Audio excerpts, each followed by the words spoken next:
terutama memiliki argumen yang kuat untuk menghancurkan secara ini ya.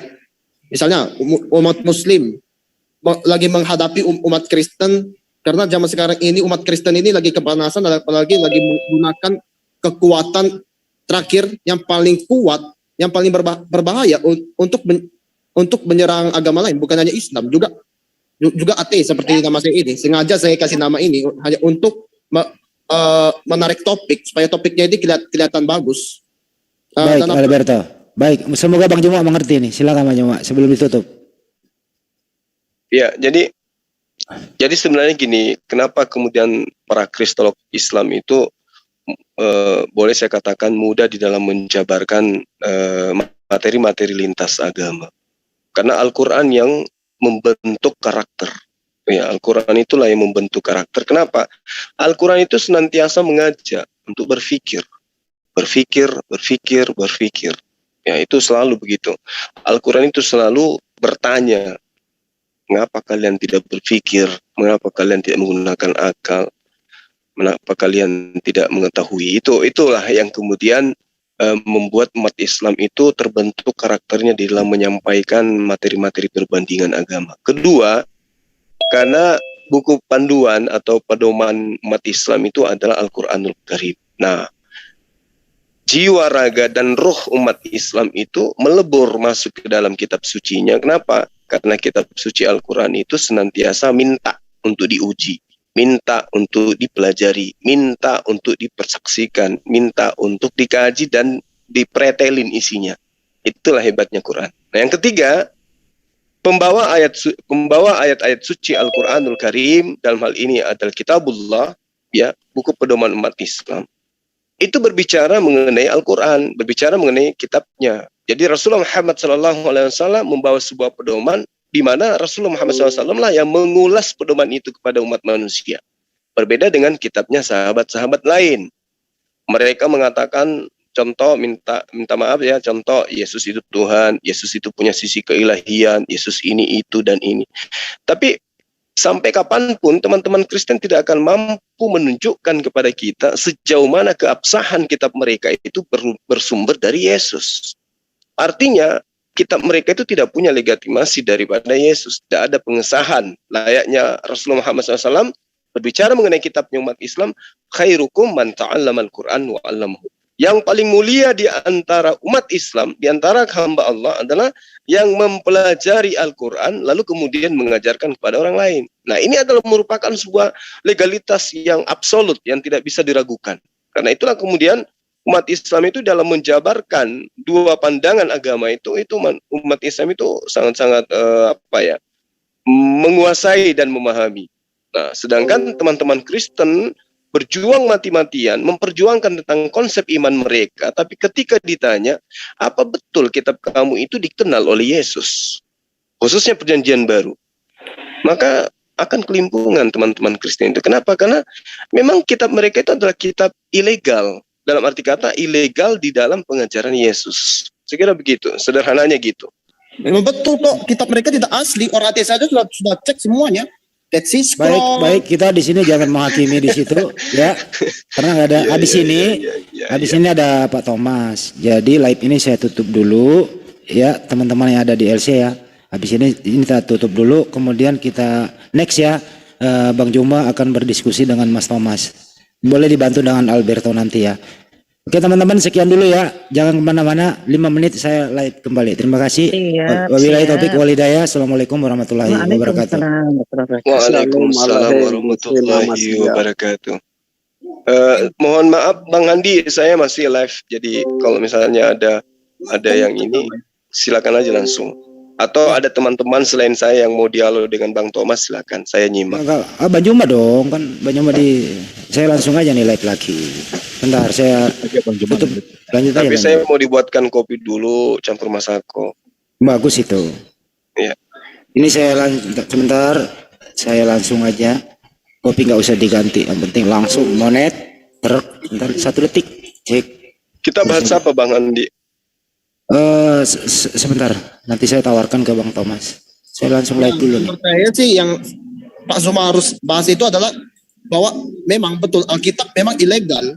Menurut Jangan ke sana dulu. Nggak bagus kita mengatakan demikian kalau teman diskusinya nggak ada masalah. Gini Bang, Ya. Bang Handi, Ya. apa yang dinyatakan Adinda tadi itu kan kita sederhanakan aja bahasanya. Ya. Sejauh mana keakuratan daripada kitab suci berdasar terhadap objek yang kemudian dijajakan di dalamnya. Al-Quran menjajakan Rasulullah, kemudian gospel menjajakan Yesus. Apakah dua oknum ini berbicara mengenai kitab yang membicarakan mereka? Kan gitu Bang. Ya, boleh. Mas Sekarang Thomas. begini. Di absen dulu kali, di calling dulu Mas Thomasnya kali. Banyak, Pak. Ya, lain kali saya tidak bicara dengan kasar lah, saya tidak bicara langsung menghakimi lah, harus diskusi dulu lah. Dan apalagi saya pun bantu klarifikasi ini. Iya, iya. Tidak langsung Iya. menyimpulkan, tidak langsung membantu. Oke, Alberto, Anda diam dulu sebentar ya. Iya. Bang coba di calling dulu, Mas Thomasnya. Itu ada Mas Thomas. Bang Thomas bisa ngomong Bang sebentar aja kok, sejam lah kita bincang-bincang itu. Oke, shalom, selamat malam. Baik Ya. Bang. Jadi Oke. saya moderator, Mas Thomas malam ini mau membahas tentang apa atau yang ditawarkan oleh Bang Juma tadi? Waduh, kalau malam ini saya sih cuma mau masuk mendengar-dengarkan aja. Kalau begitu silakan Anda bertanya ke Bang Juma. Mau berdebat. Iya, nggak usah berdebat, Anda bertanya aja seperti apa. Silakan. Kesempatan untuk Anda malam ini.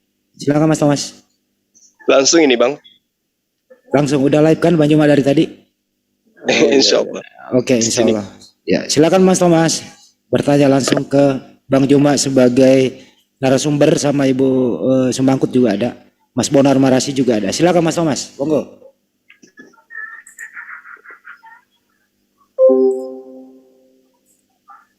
Bang Thomas di mana Bang Thomas?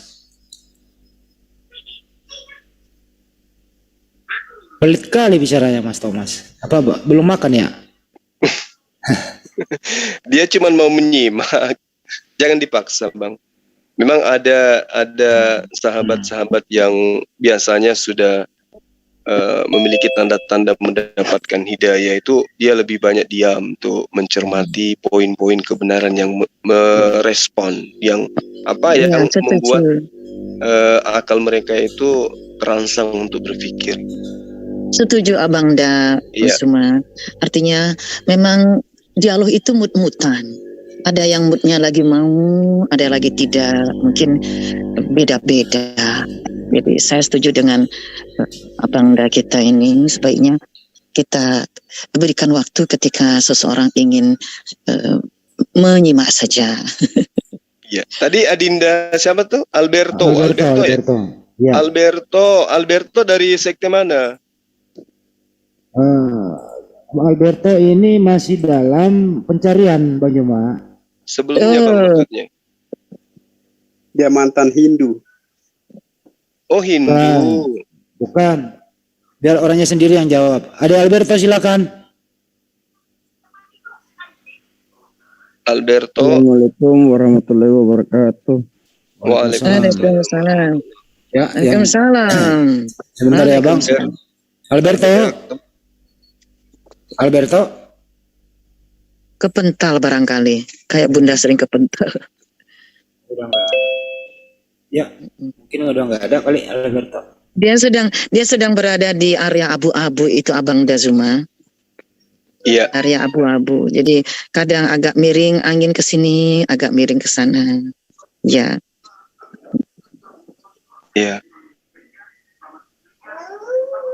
Jadi iya, iya, gimana Bang? Jadi dalam kehidupan kita itu memang kan jelas ya bahwa kalau di dalam pemahaman kita sebagai umat Islam itu menemukan umat Islam yang awam terhadap keislamannya sendiri, itu pasti karena mereka tidak memahami kitab sucinya secara mendalam. Nah, kemudian kondisi ini melahirkan di mana apa yang kemudian diterangkan oleh Allah di dalam Al-Quran tentang akal, ya perintah untuk berpikir, itu cenderung membuat orang-orang yang awam terhadap Islam itu sendiri itu lebih memahami tentang logika berpikir dengan melakukan pendekatan analisa apa yang dia lihat, apa yang dia rasakan, apa yang kemudian dia dengarkan. Sehingga terkadang kita temukan banyak orang yang mengatakan begini, saya tidak perlu sujud, ya, saya tidak perlu sholat, yang penting saya melakukan perbuatan yang baik. Nah, konsep ini itu hanya kepada hablum minan nas, tidak jatuh kepada hablum minallah. Jadi hablum minan nasnya aja, hubungan terhadap sesama manusia. Nah, lalu kemudian kondisi ini juga relevan dengan apa yang terjadi di teman-teman Kristen. Mereka juga hablum minan nasnya bagus. Tapi sayang sekali hablum minallahnya itu yang terputus. Kenapa terputus? Karena yang tadinya harusnya langsung menuju kepada Sang Pencipta, mereka mampirkan iman mereka itu terhadap ciptaan yang mereka imani juga menjadi Tuhan, yaitu Yesus. Nah, inilah yang menjadi pembeda. Yang kedua, menjadi pembeda antara kita dengan sahabat-sahabat Kristen. Kalau di dalam ajaran umat Islam itu tidak membentuk sembahan baru. Dan sebelum mengenal Allah, umat Islam itu terlebih dahulu tidak melakukan kajian ilmiah atau kajian tentang teologi atau kajian tentang tauhid atau kajian tentang nabi atau kajian apapun yang bersentuhan dengan keyakinan. Sekonyong-konyong umat Islam itu disuguhkan dengan Al-Quranul Karim. Di sanalah kemudian mereka tahu tentang Nabi Isa, tentang Nabi Musa, tentang apapun yang terkait dengan orang-orang yang terdahulu yang dirasa terkait dengan akidah, akhlak, dan apapun yang ada di dalam syariat Islam. Nah, kalau di dalam ajaran agama Islam, konsep Tuhan itu jelas, bahwa Tuhan yang berfirman kepada Abraham, kepada Musa, kepada Daud, Salomo, itu juga yang berfirman kepada Allah, kepada Rasulullah Muhammad SAW yang dikenal dengan sebutan Allah Subhanahu wa Ta'ala. Bagaimana dengan sahabat-sahabat Kristen? Sahabat-sahabat Kristen itu pada poin awal itu kita sama-sama kita mengakui bahwa pencipta alam semesta itu adalah Tuhan yang menyatakan diri kepada Abraham, menyatakan diri kepada Musa, menyatakan diri kepada Daud, Salomo. Itu konsep itu kita sama di situ. Islam kemudian mengakui bahwa Tuhan ini yang dimaksud ini itu tidak kemudian berubah wujud menjadi manusia, tapi berkarya kepada Rasulullah Muhammad SAW dengan metode pewahyuan.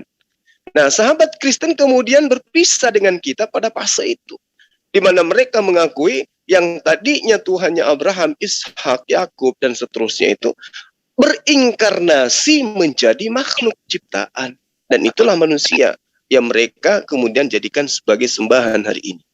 Nah, sehingga muncul asumsi-asumsi iman yang nyata kita lihat di tengah-tengah kita. Ada yang mengatakan Tritunggal, ada yang mengatakan Trinitas, ada yang mengatakan Yesus itu adalah inkarnasi Tuhan, ada yang mengatakan Yesus itu adalah anak, Yesus itu adalah 100% manusia, 100% Tuhan.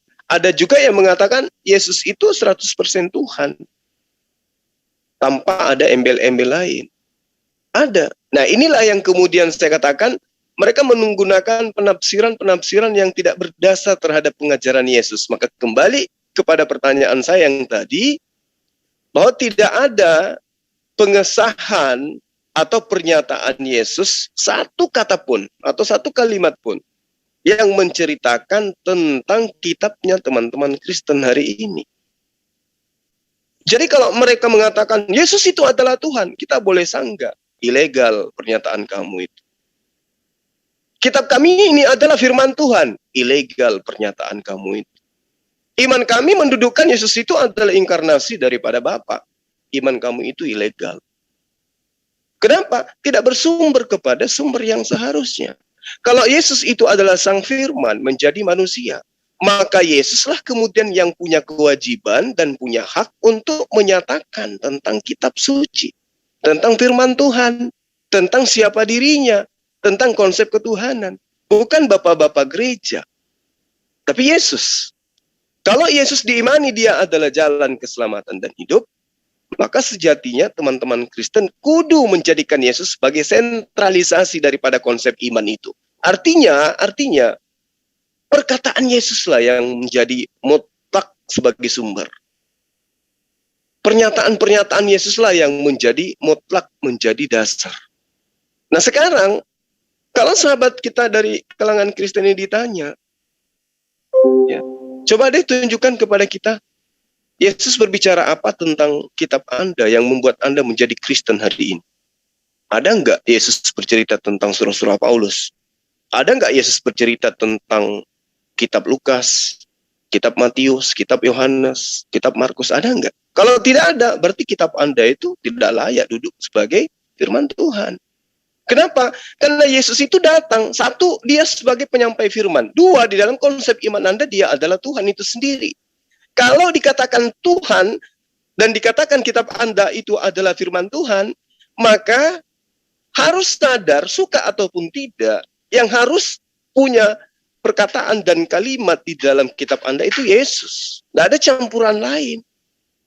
Kenapa? Karena kitab Anda itu adalah firman Tuhan. Lain cerita, kalau kitabnya diakui bukan firman Tuhan, tetapi memuat tentang kisah-kisah atau sejarah-sejarah atau hasil investigasi yang menceritakan antara Yesus, firman yang diterima oleh Yesus, sabda Yesus, ucapan-ucapan murid-murid Yesus, dan juga ucapan penulis kitab itu sendiri. Artinya levelnya tidak duduk sampai kepada level firman Tuhan. Sehingga tidak bisa dijadikan sebagai acuan untuk diyakini bahwa itulah keselamatan yang hakiki. Enggak seperti itu. Nah inilah yang kemudian terkadang teman-teman Kristen itu tidak sadari di situ. Nah, lalu kenapa mereka itu tetap kekeh mempertahankan iman? Apakah mereka itu tidak menggunakan akal atau ada hal lain yang menjadi penghalang? Kalau saya pribadi ditanya, kenapa teman-teman Kristen itu susah untuk menerima insting ya yang diberi Allah dari lahir? Apa itu akal dan hati nurani? Ya, saya katakan ada faktor internal dan ada faktor eksternal. Faktor internal itu ya karena mereka ego. Dan memang kecenderungan manusia itu ya ego. Merasa dirinya paling benar dan tidak mau mengakui kesalahan. Yang kedua eksternalnya ya karena melihat dari sekelilingnya umat Islam yang mayoritas di negara kita ini misalnya ya, itu belum mampu menjalankan keislamannya dengan sempurna. Sehingga yang mereka lihat bahwa ya umat Islam itu masih jauh daripada kitab suci yang mereka imani.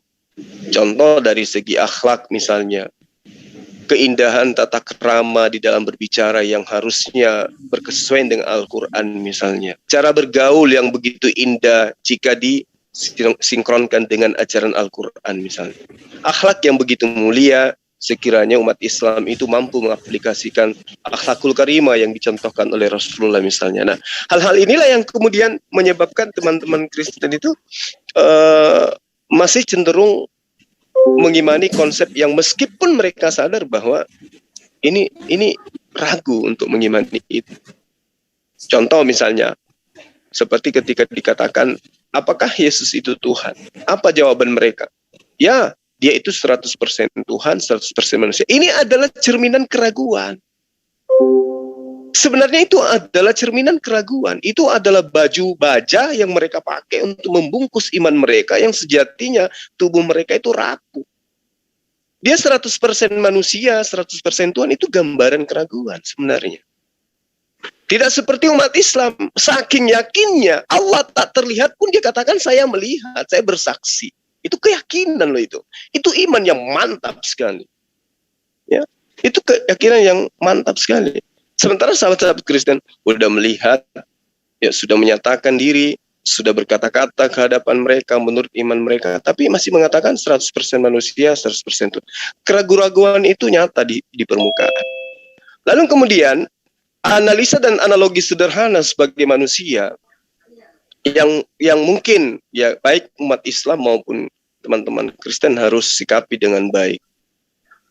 Kalau seekor ayam kemudian, kalau seorang manusia misalnya mampu berbicara, ini analogi sederhana. Kalau seorang manusia mampu berbicara itu hal biasa. Karena memang sejatinya manusia itu punya kodrat untuk berbicara. Tapi kalau ayam yang berbicara layaknya manusia, itu baru luar biasa. Manusia berbicara wajar. Ayam berbicara luar biasa, dahsyat, itu mujizat. Nah, kalau manusia berbicara itu luar biasa, itu hal biasa. Bagaimana dengan Tuhan? Pencipta alam semesta yang maha kuasa, yang maha segala-galanya. Kalau dia mampu melakukan sesuatu yang luar biasa, wajar. Kenapa wajar? Dia Tuhan. Jadi kalau ada yang ditengarai Tuhan membangkitkan orang mati, itu mah kecil. Tuhan membangkitkan orang mati mah kecil. Bukan apa-apa itu. Karena memang dia kodratnya adalah Tuhan. Jadi kalau hari ini ada sosok manusia yang kemudian dikagumi, mampu membangkitkan orang mati, lalu dikatakan itu Tuhan, itu mah biasa. Tuhan jangankan satu orang loh, dia menghidupkan seluruh manusia, miliaran manusia. Itu baru Tuhan. Tapi yang dipertontonkan kemudian satu manusia menghidupkan manusia satu, itu mempertontonkan mukjizat manusia. Bukan mempertontonkan kekuasaan Tuhan dalam arti kata Tuhan yang melakukan, tidak. Tetapi Tuhan melakukan mukjizat melalui seseorang yang jadi utusannya. Celakanya kemudian adalah ketika ada orang yang mematikan akal tidak memahami ini. Bahwa ketika manusia yang bermujizat menjadikan manusia mati menjadi hidup, itu luar biasa manusia itu. Maka manusia itu jangan dilantik menjadi Tuhan. Tapi cukup dilantik sebagai nabi. Utusan Tuhan yang mampu memperlihatkan mujizat dari Tuhannya. Karena Tuhan ketika dia membangkitkan orang mati, itu bukan apa-apa. Itu tidak ada apa-apanya bagi Tuhan. Itu masalah ibarat manusia membangkitkan orang mati bagi Tuhan itu ibarat manusia ngupil. Jadi nggak ada luar biasanya itu. Jadi jangan terlalu dikagumi sosok manusia bermujizat seakan-akan dialah pencipta alam semesta. Rusak itu akal kalau begitu jadinya. Kata anak modern lebay gitu ya. Lebay kali. Kalau ada manusia kemudian dia mampu berbicara, terus kita kagumi, manusia mampu berbicara, itu lebay bro. Tapi kalau ayam yang berbicara, apalagi ayamnya bisa main bola, ayam bisa main HP, itu baru luar biasa. Itu baru luar biasa. Artinya ayam itu harus kita anggap ini ayam ajaib. Kalau ada manusia mampu menghidupkan orang mati, ini manusia ajaib. Jangan katakan dia Tuhan. Akal nggak berfungsi di situ. Artinya kalau saya boleh pinjam bahasa Pak Yusuf, kerangka berpikirnya itu error. Kisi-kisi di dalam ilmu yang didapatkan selama dia hidup di dalam mentadaburi alam semesta itu tidak berjalan dengan normal. Tapi sifat yang kemudian terjadi adalah mayoritas daripada kemampuannya itu hanya bersifat iman yang digambarkan melalui halusinasi. Ini yang disebut dengan imani saja. Jadi saya katakan, sumber dari ini Bang Yoma. Jadi sumber dari ini semua Bang Yoma karena Yesus itu lahir tanpa seorang ayah biologis. Di sini sebenarnya sumbernya. Silakan Bang Yoma. Itu dia. Makanya saya katakan tadi Bang Andi, kalau kemudian ada sosok yang mampu melakukan kejadian yang istimewa, bukan manusianya yang luar biasa, bukan. Karena memang kodratnya seperti itu. Contoh misalnya, kalau kita melihat, suara saya kedengaran Bang? Contoh misalnya. Mantap suaranya, mantap. Contoh misalnya nih, antara Ibunda Maria dengan Yesus. Sebenarnya yang luar biasa siapa sih? Yesus atau ibunya? Ibunya dong. Ibunya yang luar biasa. Ibunya yang luar biasa. Seorang manusia tanpa suami mampu hamil, bayangkan. Yang istimewa itu sebenarnya Maria. Luar biasa dia itu. Dia melahirkan sosok manusia yang mana anak dari hasil kehamilannya itu mampu kemudian membuat miliaran manusia menyembahnya. Kalau dikatakan itu adalah upaya Yesus, tidak. Yesus tidak pernah mengajarkan manusia untuk menyembah dia. Maria yang memperlihatkan sisi keluar biasaan terhadap manusia, sehingga ada manusia mati akal yang menjadikan sosok yang dilahirkannya itu menjadi Tuhan. Nah sekarang begini, kalau kemudian seorang perempuan melahirkan, apakah itu luar biasa? Luar biasa. Tapi apakah kemudian itu melampaui kodrat? Tidak. Ini berbicara mengenai iman, skala iman. Kenapa? Umat yang beragama itu kudu wajib memahami akidahnya. Ada akidah, ada ikatan iman. Jadi kalau seorang perempuan melahirkan seorang anak laki-laki, luar biasa menurut hitungan manusia.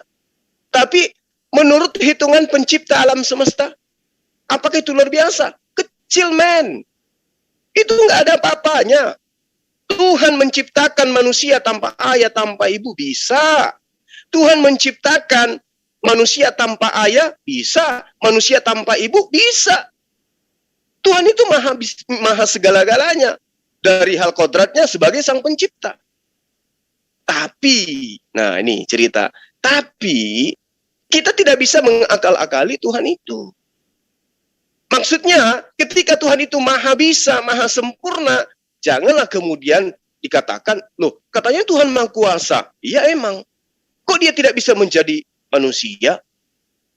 Karena Tuhan itu Maha Kuasa, itulah menyebabkan dia tidak bisa menjadi tidak Maha Kuasa.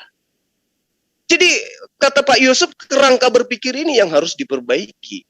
Kita mengimani Tuhan itu Maha Kuasa, Tuhan itu Maha Besar. Dalil di dalam kitabnya agama Kristen dan dalam Al-Quran itu menerangkan Allah itu maha perkasa, maha kuasa, maha segala-galanya. Kalau dia sudah maha segala-galanya, artinya dia memiliki puncak keperkasaan yang tidak bisa terhitung oleh akal manusia, maka kemudian tidak mungkin Tuhan itu bisa diakal-akalin. Tidak bisa kemudian Tuhan yang maha kuasa itu menjadi tidak maha kuasa. Sesuatu yang maha kuasa artinya tidak ada sisi pada dirinya itu menjadi tidak maha kuasa. Karena itulah kemudian Tuhan tidak punya sisi kemanusiaan. Tuhan itu tidak punya sisi kemanusiaan. Jangankan menjadi manusia Tuhan pencipta alam semesta itu. Menjadi kembar aja tidak mungkin. Tuhan tak mungkin menjadi kembar. Apalagi menjadi makhluk lain. Tak mungkin. Nah inilah yang saya katakan bahwa perbedaan antara kita dengan sahabat Kristen itu sebenarnya di situ. Ketika disuguhkan kemudian kitab yang mereka anggap suci. Kitab itu menerangkan Tuhan itu tidak bisa dilihat, Tuhan itu tidak bisa didengar suaranya. Ditabrak semua. Ketika Tuhan mengatakan tidak ada Tuhan yang dibentuk dalam rupa apapun. Ditabrak semua. Apa yang menyebabkan itu? Iman. Nah, iman tanpa ilmu celaka, Pak. Coba, kalau iman tanpa ilmu, saya kasih contoh. Kita lihat bara api. Ilmu, berdasarkan ilmu, bara api itu sejatinya melahirkan massa panas, Pak. Coba, ada yang berani pegang bara api dengan tangan kosong. Meleleh kita punya tangan. Tapi kalau kita kedepankan iman, kita katakan bara api itu dingin, pejamkan mata. Ini bara api, imannya aja dingin, pegang, melepuh itu tangan. Bonyok. Konyol. Konyol. Nah inilah kunci daripada apa yang dimaksud akal. Akal ini justru menjadi filter untuk membenarkan suatu iman. Kalau kita meyakini bahwa bara api itu panas, imanilah bahwa bara api itu panas. Tapi kalau Anda tahu secara akal bara api itu panas, tapi Anda imani bara api itu dingin, celaka. Anda lagi sinampe liman nu pegang, percaya mas sama saya. Begitupun sebaliknya. Batu es Anda yakini panas itu juga keliru. Terbalik. Nah, itulah kemudian Allah bertanya kepada malaikat mau menciptakan makhluk bernama Adam. Para malaikat protes. Tapi Allah pertontonkan, wahai malaikat sini lo, lihat lo. Nih, Adam saya cipta. Adam diajarkan nama-nama benda. Habis itu Adam ditanyai.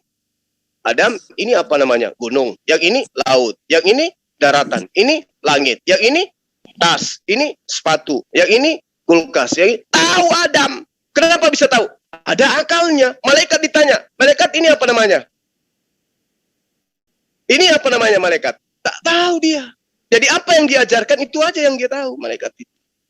Begitu juga iblis, mereka dikasih syahwat, mereka dikasih nafsu. Sebaliknya, manusia diberi kesempurnaan. Karena itulah kemudian kebenaran mutlak itu adalah kebenaran akal dan dibenarkan oleh wahyu.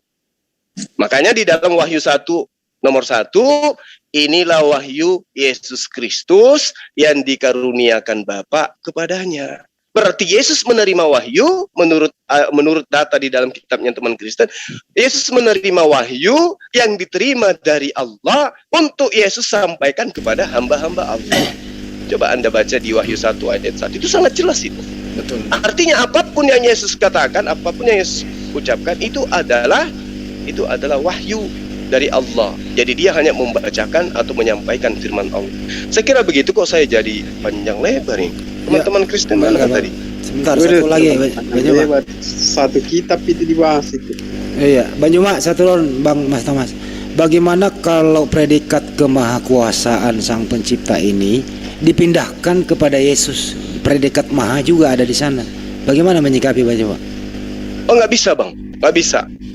Nggak bisa. Layaknya begini. Kita memberikan kapasitas yang berlebihan terhadap satu objek. Itu nggak bisa. Misalnya gini. Kalau nggak bisa, ini yang terjadi loh sekarang. Ya itu dia makanya Bang. Makanya yang saya katakan tadi, bahwa iman terhadap bara api, yang mengatakan bara api itu dingin, itu jadinya hancur nantinya. Jadi sesuatu, objek, manusia, makhluk yang tidak bisa menunjukkan sisi ketuhanan pada dirinya, kemudian dijadikan sebagai Tuhan, diimani dia Tuhan, layaknya bara api diimani dingin.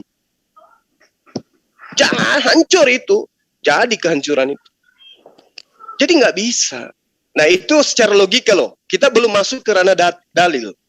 Bagaimana pernyataan Yesus tentang dirinya? Nah bahaya kalau udah sampai ke situ. Ini data logika aja sudah kena, apalagi kalau sudah masuk ke ranah dalil. Itu loh Bang Andi. Baik, saya kembalikan Mas Thomas. Ada yang ingin tidak disampaikan? Silakan Mas Thomas. Terlalu panjang sudah, satu kitab sudah itu dibahas. Ya sekarang Anda mau bertanya apa? Atau Anda mau sanggah lah? Ya kembali ke awal-awal ya. Tadi apa tadi yang dua itu yang dijelaskan Bang Suma itu, yang pertama itu? Apa itu poinnya kira-kira? Apa tadi itu, Abdu Minanas sama Abdu Minallah? Oh gitu. Oke, Ya. Abdu Minallah, Abdu Minannas. Silakan Banjuma. Iya. Jadi gini Bang, saya kembali kepada apa yang ini Bang Handi kalau buka kok menciut Bang. Kenapa rupanya? Belum makan malam. Menciut kalau saya buka ya. Iya. Lanjut. Saya betul. Lagi dicas mungkin ya Bang ya. Paham. Lanjut dulu. Oke. Jadi gini Bang. Di dalam konsep kita selaku umat beragama ya, baik itu dari teman Kristen, Islam, ada hubungan terhadap pencipta alam semesta, ada hubungan juga terhadap sesama manusia. Kalau di dalam ajaran agama Islam itu disebut syariat. Ya. Nah, hubungan kepada sesama manusia, berinteraksi, silaturahmi, berbuat baik, berbicara, bersosialisasi, saling membantu, saling menghargai, saling menolong. Nah itu hablum minallah, hablum minannasnya. Hablum minallah, ya, rangkaiannya di sini adalah mentaati penyembahan kepada Allah. Apa yang diperintahkan kemudian Allah, apa yang diperintahkan kemudian Bapa untuk diikuti di dalam kehidupan kita beragama. Itu yang dimaksud dengan hablum minallah. Mohon maaf, saya tidak menemukan itu pada ajaran agama Kristen. Hablum minannasnya bagus. Hablum minannasnya bagus. Ya, teman-teman Kristen itu kasih, penyayang, suka menolong. Bagus. Tapi terputusnya ketika berbicara hubungannya kepada pencipta alam semesta. Gitu loh Bang. Silakan ditanggapin. Loh kalau di Kristen kan sama aja itu Bang. Ada dua juga. Ada kasih kepada sesama, kasih kepada Allah. Nah, ini dia Bang, yang terputus itu kasih kepada Allahnya itu. Coba Abang lihat di dalam kitab Yohanes 14. Kasih kepada Allah itu adalah taat kepada perintah Allah. Ya, Kan begitu, betul. Nah, kalau kita sepakat di situ, sekarang gini, umat Islam itu sholat karena ada perintah dari Allah. Aqimis sholat, dirikanlah sholat. Ada perintah. Ya tak? bayar zakat, ada perintah bayar zakat. Lalu kemudian beramal soleh, ada perintah beramal soleh dari Allah langsung. Dalam arti kata ini berbicara mengenai konsep iman ya Bang ya. Nah sekarang kalau Anda, sahabat saya mengatakan, kami juga mengasihi Allah. Mengasihi berarti kan mentaati sebagaimana apa yang diajarkan oleh Yesus. Jika kamu taat, jika kamu kasih kepada Allah Bapa, maka kamu pasti akan mentaati perintah dari beliau. Maka karena itulah kemudian Bang, di dalam Matius 7 nomor 23, Yesus mengusik 21, Yesus itu menerangkan bahwa kehendak Bapa ialah yang harus menjadi ukuran. Nah itu dia. Kenapa kemudian Zulkifli Abbas mengatakan pada iman sahabat Kristen itu terputus hubungan habluminallahnya, hubungan kasih terhadap Allahnya. Kenapa? Karena teman Kristen tidak pernah menjalankan perintah Allah, tidak pernah menjalankan perintah Bapa. Itu yang terputus. Kalau hablum minannasnya, oh bagus, Kristen itu kita akui. Saya pribadi ngaku hubungan Kristen itu dengan sesama manusia baik. Mereka mengasihi, mereka menyayangi, saling membantu, ramah dan sebagainya. Saya salut di situ. Tapi hubungan kepada Allahnya ini, ketika contoh misalnya, mungkin abang masih ragu tentang penjabaran saya. Contoh misalnya, ketika di dalam Keluaran 20, Tuhan Abraham mengatakan begini, jangan ada sembahan lain di hadapan. Artinya, kalau sahabat Kristen itu kasih terhadap Allah Bapa, maka teman-teman Kristen tidak akan mungkin menyembah Yesus. Nggak mungkin. Jangan buat ilah lain, Bang. Sembahlah Allah Abraham saja. Udah di situ, Yesus dudukkan dia sebagai utusan, selesai. Kenapa? Karena Yesus menekankan hidup kekal itu adalah mereka mengenal aku sebagai utusanmu. Yohanes 17 nomor 3. Jadi kalau teman Kristen hari ini, ya, kasih sayang terhadap sesama manusia, alhamdulillah, yaitu kita bisa lihat. Nah, kalau kemudian setelah kesempurnaan itu kasihnya, lalu kemudian disempurnakan lagi dengan mendudukkan Yesus sebagai utusan Tuhan saja, lalu menyembah hanya kepada Allah Bapa, mendudukkan Yesus sebagai Rasul Allah, maka Kristen itu saya katakan, ya itu bagian daripada hidayah. Contoh misalnya ini Bang, mohon maaf, bukannya saya mau menyinggung iman abang. Sekarang abang menyembah Yesus. Perintah dari Allah Bapa tidak ada, perintah dari Yesus juga tidak ada. Nah ini yang saya katakan tadi, bara api dikira dingin. Sesuatu yang baik belum tentu benar. Nyaman memang nyembah Yesus itu nyaman. Apalagi kalau diiringi musik. Terpujilah engkau Yesus. Oh enak kali itu namanya musik. Lagu-lagu Bang enak. Tapi apakah kemudian hal yang dinikmati seperti itu bisa dibenarkan di hadapan Tuhan? Ternyata tidak. Apa buktinya? Bukan setiap orang yang menyuruh aku Tuhan, yang bermujizat dengan namaku, mengusir setan dengan namaku, bernubuat demi namaku, akan masuk ke dalam kerajaan surga. Padahal coba kita lihat, betapa sempurnanya untaian kalimat sahabat-sahabat Kristen yang bermujizat dengan nama Yesus itu. Mengusir setan dengan nama Yesus itu. Mereka orang-orang baik. Tapi apakah kemudian mereka memenuhi syarat? Habluminallahnya. Kasih terhadap Allahnya. Kan tidak Bang. Kalau mau jujur, saya katakan tidak. Gitu. Bang Handi. Yes. Bang Handi. Ya. Ya, makanya nih sambenah. Makanya ya. Nyaman itu. Bagaimana Bang Thomas? Apakah Anda masih kemalasa atau udah nggak sakit? Ya, silakan. Kalau yang abdomen Allah itu ya orang Kristen juga mengasihi Allah. Oke. Orang Kristen juga beribadah. Iya, baik. Jadi begini Bang. Jadi begini. Kita diskusi ringan aja ya. Jadi begini, ketika sahabat saya mengatakan umat Islam juga hablum minallah, apa pembuktiannya? Adakah perintah Allah Bapa teman-teman Kristen lakukan dalam prosesi ibadah mereka? Contoh nih, mohon maaf nih, saya bukan menggurui, kita belajar sama-sama. Di dalam pengajaran Bani Israel, orang yang mau masuk ke dalam bait suci, pertama harus membasuh tangan, membasuh kaki, membasuh wajah. Lalu kemudian mereka harus bersunat ketika masuk ke tempat bait Allah. Itu perintah Allah loh Bang. Nah sekarang kalau Anda mengatakan Anda juga hablum minallah, ini sudah gagal. tidak taat kepada perintah Allah. Yang Gagal sederhana lagi. seperti ini, yang sederhana seperti ini, kita sudah gagal, Bang. Kita tidak masuk dalam kategori hablum minallah di situ. Coba. Jadi hablum minallahnya di mana?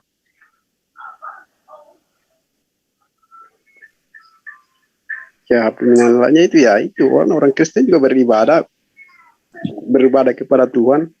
Iya. Kalau yang kayak begitu, Bang, ya, Hindu juga ngaku, Tolotang juga ngaku, Konghucu juga ngaku, Hellenisme juga ngaku, politeisme juga ngaku nyembah kepada Tuhan. Tapi Nggak kan ngerti kalau otak apa. tetapi kan kita sebagai umat beragama ini ya, agama yang dekat dengan Islam itu kan agama Kristen untuk saat ini.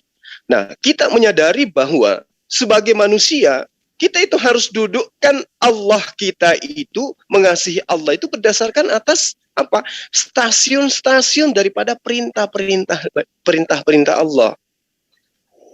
Kan Yesus sendiri mengatakan, aku datang bukan atas kehendakku sendiri. Aku datang atas Bapakku yang telah mengutus aku. Itu kan jelas. Yesus aja taat kepada Bapa. Yesus itu tidak kemudian melakukan sesuatu yang mencerminkan pengingkarannya dia terhadap perintah Bapa. Tidak. Yesus itu adalah orang yang taat. Saking taatnya sampai dia disebut sebagai anak. Taat kepada Allah, taat kepada Bapa sampai dia disebut sebagai anak. Apa bukti ketaatannya? Dia adalah praktisi Yudaism. Dia taat kepada hukum Taurat yang ada pada masa beliau. Dia bukan praktisi Kristen yang kemudian menjajakan bagaimana menyembah kepada Yesus, tidak. Nah, hablum minallahnya Yesus itu apa? Dia rajin membaca kitabnya Bani Israel pada hari Sabat, masuk ke dalam sinagog. Yesus ini kemudian melakukan pujian-pujian, nyembah kepada Allah, minta kepada Bapa. Kan gitu, Bang. Apa yang kemudian disyariatkan kepada Torah, itu yang dia lakukan. Itu yang dipraktekkan oleh Yesus. Maka Yesus kemudian mengatakan, hidup kekal itu adalah satu, mereka mengenal engkau satu-satunya Allah yang benar. Kalau berbicara mengenai satu-satunya, berarti tidak ada oknum lain, tidak ada pribadi lain, Bang. Yesus sendiri yang mengatakan itu. Satu-satunya Allah yang benar adalah engkau yang telah mengutus aku. Berarti aku bukan Allah. Ketika aku disebut sebagai Allah juga, aku bukan Allah yang benar. Yang Allah yang benar itu cuma satu, yaitu engkau. Dan mengenal aku yang engkau utus. Coba. Berarti Yesus itu harus dikenal sebagai utusan. Tidak boleh lebih dari utusan. Itu kalau mau memperoleh hidup yang kekal. Kata Yesus loh, bukan kata saya. Hidup kekal itu adalah mereka mengenal engkau satu-satunya Allah yang benar. Dan mengenal aku yang engkau utus. Nah, Yesus yang diutus ini dikenal sebagai apa? Sebagai anak manusia. Jangan lebih dari itu. Jangan kemudian diembel-embelin. Oh, dia manusia 100%. Dia juga 100%. Tidak bisa. Karena Allah itu cuma satu. Yaitu dia yang telah mengutus Yesus. Yang diutus ini dan yang diutus ini hanya manusia. Yang diberi predikat satu level lebih tinggi daripada kita manusia biasa. Yesus itu satu tingkat di bawah daripada Tuhan. Dan dia satu tingkat di atas daripada manusia. Berarti Yesus itu adalah Rasulullah. Yesus itu adalah utusan Allah yang menerima penyampaian dari Sang Pencipta dan menyampaikan kepada ciptaan. Jadi Yesus itu hanya penghubung. Dia adalah duta Allah yang mengajarkan kepada Bani Israel untuk menyembah kepada Bapa. Gitu, Bang. Salah, Bang Joma. Menurut Pak Thomas, Yesus itu adalah Bapa itu sendiri. Nah, itu di situ kelirunya. Coba deh, kita ditinggalkan ego dulu deh. Jangan mengatakan, oh Zuma ngomong begitu karena dia Islam. Tunggu dulu. Yesus dudukkan dirinya sebagai Yesus itu seperti apa? Coba kita lihat di dalam Matius 16, nomor 16 dan seterusnya. Ini ending daripada siapa Yesus menurut Yesus. Siapa aku ini menurut kamu? Kata Thomas, engkau Mesias anak Allah. Itu yang benar. Itulah Yesus yang sebenarnya. Dia adalah Mesias, anak Allah yang maha kuasa. Coba. Jadi Allah punya utusan, Allah yang maha kuasa ini punya utusan bernama Yesus. Jangan lagi dipelintir, Yesus yang maha kuasa. Nggak bisa. Nggak bisa. Karena Yesus itu adalah posisinya manusia. Muliakanlah Yesus sebagaimana kodratnya dia. Dia bukan manusia biasa, Yesus itu. manusia ajaib, manusia yang sangat super duper, manusia yang benar-benar bisa menggelegarkan bumi ini. Tapi statusnya hanya Rasulullah, utusan Allah, yang wajib hukumnya kita muliakan. Jangan kemudian kita hancurkan kemuliaan dia dengan mendudukkan dia, menyetarakan dia dengan penciptanya. Jangan. Salah kita di situ. Kesempurnaan iman itu, Islam maupun Kristen, adalah ketika mampu menelaah sabda-sabda Yesus. Umat Islam boleh belajar tentang sabda Yesus di kitabnya orang Kristen, tidak ada larangan, boleh, sah-sah saja. Teman-teman Kristen begitu juga, boleh belajar Quran, tidak apa-apa, sah-sah saja. Lalu kemudian gunakan akal sebagai filter untuk menerima kebenaran itu. Alurnya ada. Yesus menerangkan siapa dirinya. Hai Thomas, aku ini siapa menurutmu?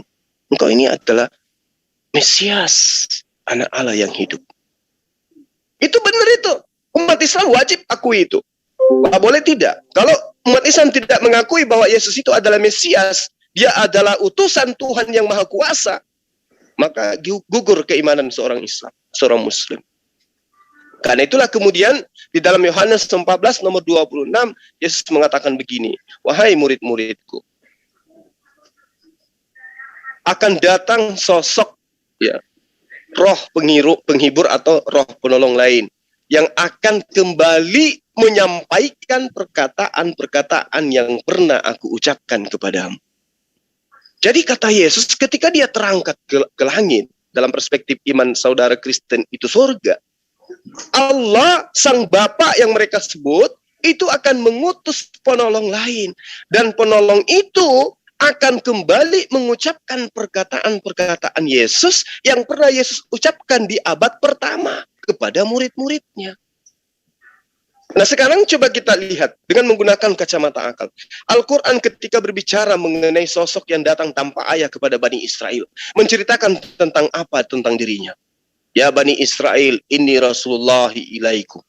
Wahai Bani Israel, aku ini adalah utusan Allah kepadamu. Sembahlah Allah, Tuhanku dan Tuhanmu. Itu dalam Al-Quran. Nah sekarang coba kita teropong kitabnya teman-teman Kristen. Ada enggak tinta merah yang pernah mengatakan itu ucapan Yesus yang seirama dengan penggambaran Al-Quran? Ada. Yesus mengatakan, aku akan pergi kepada Bapakku dan Bapakmu. Aku mengenal apa yang aku sembah, kalian tidak mengenal apa yang kalian sembah. Matius 15 nomor 24, aku diutus kepada domba-domba yang hilang dari Bani Israel. Ya Bani Israel, Shema Israel. Adonai oleh Eloheinu, Adonai Ahad. Jelas sekali itu. Jadi kalau kita mau jujur kemudian mendudukkan perkataan Yohanes 14 nomor 26, hasil investigasi orang yang kemudian disebut Yohanes ini, maka cocoknya itu ke Al-Quran, bukan ke kitabnya surah-surah Paulus. Kalau di surah-surah Paulus, offside. Mengajarkan sesuatu yang bukan perkataan Yesus. Kan Yesus mengatakan, ketika dia datang, dia akan mengucapkan kembali perkataan-perkataan yang pernah aku ucapkan. Nah, berarti kalau Paulus ini betul menyampaikan perkataan Yesus, maka perkataan Yesus yang ada di Yohanes itulah yang disampaikan oleh Paulus. Maka tidak ada perkataan Lukas berbeda, Yohanes berbeda, Matius berbeda, Markus berbeda. Tidak. Semuanya akan sama bunyinya, layaknya dalam Al-Quran. Contoh, ketika Al-Quran menerangkan, innamal mu'minuna alladhina idza dzukirallahu wajilat qulubuhum. Dipanggil Umar. Umar, coba kamu bacakan surah Al-Anfal. Ayat kedua, atau ayat pertama, atau ayat ketiga. Bacakan. Umar akan mengatakan, innamal mu'minuna alladhina idza dzukirallahu wajilat qulubuhum. Utsman bin Affan, come here. Bacakan, Iqra Al-Anfal. Innamal mu'minuna alladhina idza dzukirallahu wajilat qulubuhum. Said, sini. Baca Al-Anfal. Innamal mu'minuna alladhina idza dzukirallahu wajilat qulubuhum. Sama. Tapi coba Lukas sini. Baca Lukas 1 nomor 1. Depolius yang mulia. Yohanes ini. Baca Yohanes 1 nomor 1. Pada mulanya adalah tidak berkesesuaian. Inilah yang saya katakan dari tadi. Bahwa kebenaran mutlak itu kudu wajib difilter dengan akal. Nah karena itulah kemudian ya sahabat-sahabat baik Muslim maupun sahabat saya Kristen, ini saya tidak sedang menggurui.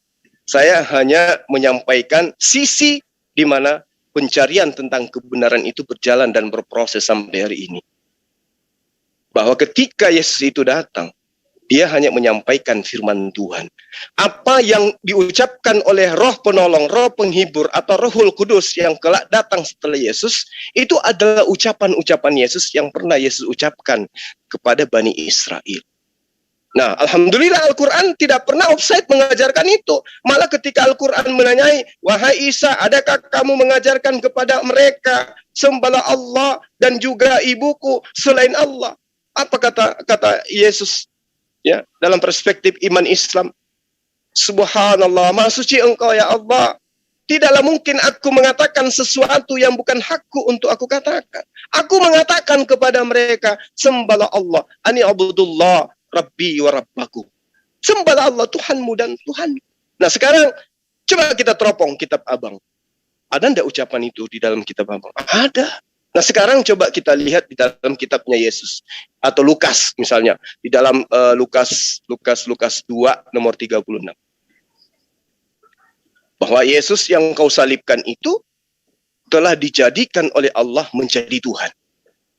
Kita teropong ke ucapan Yesus. Ada enggak tinta merah yang pernah mengatakan itu? Tidak ada, Bang. Tidak ada. Kedua, siapa yang menyunatkan dirinya, maka Yesus Kristus tidak berguna baginya. Coba kita teropong ke ajaran Yesus tinta merah. Ada nggak ucapan itu di Yesus? Nggak ada. Nggak ada. Kita lihat di Roma. Ya, kalau kau berkata dengan mulutmu apa yang kau katakan dengan mulutmu, diimani sepenuh hati bahwa Yesus itu adalah Tuhan, maka engkau akan diselamatkan.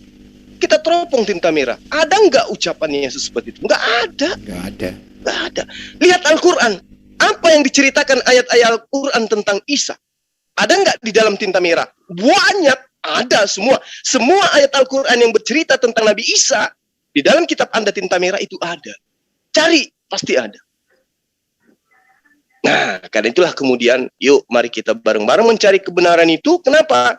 Bukan karena kita Kristen dari lahir menyebabkan kita masuk surga, bukan. Begitu juga Islam. Bukan karena kita Islam dari lahir kemudian kita menjadi jannah, tempat kembalinya surga, bukan. Tapi karena akal lah yang kemudian mencari kebenaran itu. Tinggalkan ego. Yesus aja berani mengatakan kok, ya, tidak akan menjadi pengikutku orang yang tidak membenci ayah ibunya, anak-anaknya, istrinya, dan seterusnya. Dan bahkan Yesus mengatakan, aku akan mengganti 100 kali lipat orang yang meninggalkan ayah, ibu, dan seterusnya untuk menjadi muridku. Artinya, jangan ragu mencari kebenaran itu hanya karena takut berpisah dengan keluarga. Jangan. Saya ninggalkan anak istri saya. Kalau di Kristen ada kebenaran, saya masuk Kristen. Untuk apa kenikmatan dunia ini kalau ternyata kenikmatan hakiki itu ada di jannah? Tinggalkan semua. Begitu juga Kristen sejatinya. Tinggalkan ayah, ibu, gereja, harta, semua ladang. Tinggalkan. Yesus akan mengembalikan 100 kali lipat kalau Anda menjadi pengikut Yesus. Nah sekarang kalau menjadi pengikut itu apa sejatinya seperti apa? Nah, jadikan dia sebagai Rasul Allah, utusan Allah, dan sembah Tuhannya Yesus satu-satunya Tuhan. Itu baru pengikut. Maka kita akan mendapatkan 100 kali lipat dari apa yang kita tinggalkan. Tapi kalau misalnya yang kita tinggalkan ini juga ikut, ayah aku juga ikut, syahadatkan juga saya. Anak juga teriak, ayah saya juga minta. Anda akan mendapatkan ribuan kali lipat dari amalan itu. Nah itulah kemudian saya tidak menghakimi sekali lagi ya. Saya cuma mencoba untuk merangsang otak kiri dan otak kanan kita itu untuk berfungsi mencari kebenaran. Karena kebenaran itu bukan karena kita beriman berdasarkan KTP atau akte kelahiran atau nasab silsilah, tidak. Kebenaran itu mutlak karena akal ditopang oleh wahyu. Sekarang teman-teman Kristen mengaku wahyu, kitabnya wahyu.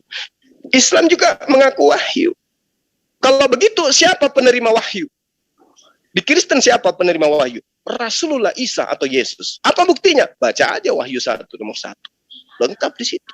Baca Yohanes 12 nomor 49. Lengkap di situ. Yohanes 5 nomor 30. Lengkap. Jadi Yesus itu di dalam Yohanes 17 nomor 8, dia adalah penerima wahyu.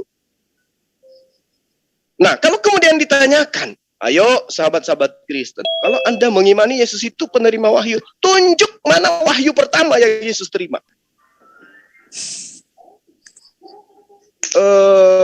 Di Lukas, oh berarti Anda tidak mampu menunjukkan itu wahyu Lukas. Di Markus, oh itu wahyu yang diterima oleh Markus. Yang saya minta wahyu pertama yang diterima oleh Yesus. Bagaimana kalau Rasulullah Muhammad SAW, nabimu itu ditunjuk begitu? Mampu nggak kau tunjukkan? Saya mampu. Wahyu pertama yang diterima oleh Rasulullah Muhammad SAW, Iqra bismi rabbikal ladzi khalaqa. Khalaqal insana min alaqa. Iqra wa rabbukal akram alladzi 'allama bil qalam 'allamal insana ma lam ya'lam. Wahyu pertama. Dia penerima wahyu. Ada wahyu pertama, ada wahyu terakhir. Nah sekarang kalau sahabat Kristen mengakui Yesus adalah jalan keselamatan dan hidup, apa yang diajarkan oleh Yesus? Mana wahyu pertama yang dia terima? Tidak akan mampu sahabat Kristen itu menunjukkan itu. Kenapa? Karena yang ada sekarang itu di dalam tentengan di dalam tentengan sahabat-sahabat Kristen itu adalah kitab yang dituangkan di dalam Al-Quran. Fawailul lil ladzina yaktubuna al-kitaba bi aydihim tsumma yaquluna hadza min indillah. Kitab yang sahabat pegang itu adalah kitab yang dituliskan oleh tangan manusia biasa, lalu kemudian dianggap itu dari firman Tuhan. Mana wahyu yang diterima oleh Yesus? Nggak bisa ditunjukkan lagi. Kenapa? Yaitu tadi. Fawailul lil ladzina yaktubuna al-kitaba bi aydihim. Jangankan kitabnya Yesus, Yesus sendiri ditolak oleh orang yang ada sesamanya, Pak. Bagaimana mungkin kemudian untaian daripada salinan-salinan wahyu yang diterima dari Allah bisa langgeng sampai hari ini? Yesus aja ditolak kok. Apa pembuktiannya? Jangan ke sahabat Kristen. Kristen bukan pelaku di situ. Pelakunya adalah orang-orang Yahudi. Bukan orang Kristen. Orang Kristen ini cuma pelanjut dari bapak-bapak gereja awal mula. Yang kita harus cari ini adalah orang Yahudi. Yesus yang datang kepada mereka aja, mereka tolak. Apalagi kitab sucinya. Apa penggambaran analisa sederhananya? Coba buka Talmud. Talmud kitab tafsiran mereka. Apa yang mereka tuangkan di dalam kitab mereka yang disebut Talmud, kitab yang paling mahal di atas muka bumi ini. Si Talmud itu. Apa yang mereka ceritakan tentang Yesus? Apa yang mereka ceritakan tentang pengikut Yesus? Apa yang mereka ceritakan tentang Ibunda Maryam?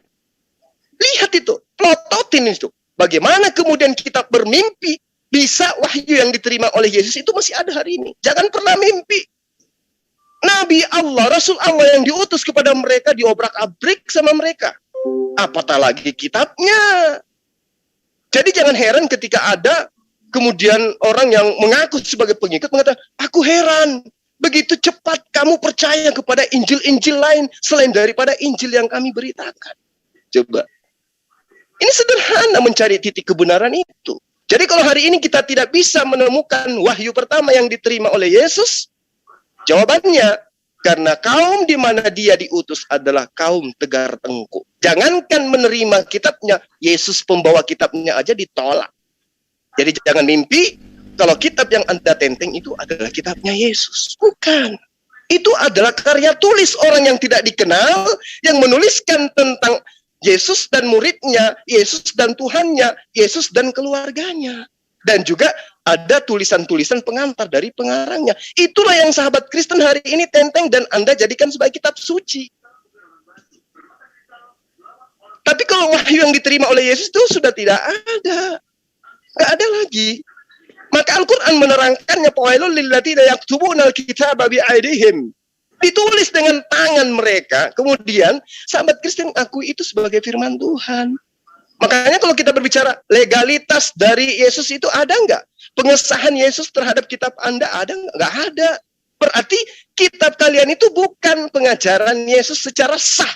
Kalau tidak sah, ilegal. Kalau ilegal, bukan firman Tuhan. Kalau bukan firman Tuhan, tidak layak dijadikan sandaran iman. Karena kenapa? Keselamatan seseorang di akhirat kelak ditentukan iman kita hari ini.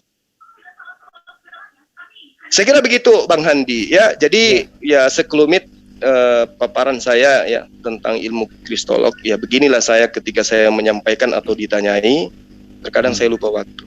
Mohon maaf teman-teman. Ya, silakan yang lain. Saya juga demikian adanya gitu. Kadang-kadang saya waktu yang melupakan saya gitu. Pak Thomas, gimana Pak Thomas? Jangan tidur. Iya. Ya, silakan. Ada yang mau ditanyakan lagi? Atau ada yang mau disanggah lah? Panjang begitu masalahnya, Ada nggak sanggah banyak. satu. Banyak mau disanggah itu. Silakan Bang, silakan. Ya, silakan. Tentang Jangan bosan-bosan ya teman-teman. Kalau saya bicarakan jarang-jarang saya ke sini.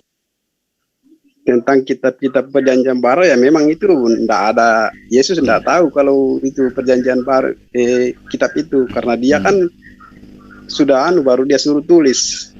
Dia suruh murid-muridnya untuk menulis, tuliskanlah itu ya. Apa yang kamu lihat tuliskan. Oke. Itu di Wahyu 1 nomor 19 ya Bang ya? Ya. Ya, kurang begitulah. Iya. Nah, kalau kita lihat di Wahyu 1 nomor 19 Bang, itu kita akan disusahkan nantinya. Kenapa disusahkan? Coba kita lihat. Karena itu tuliskanlah apa yang telah kau lihat. Baik yang terjadi sekarang maupun yang akan terjadi sesudah ini.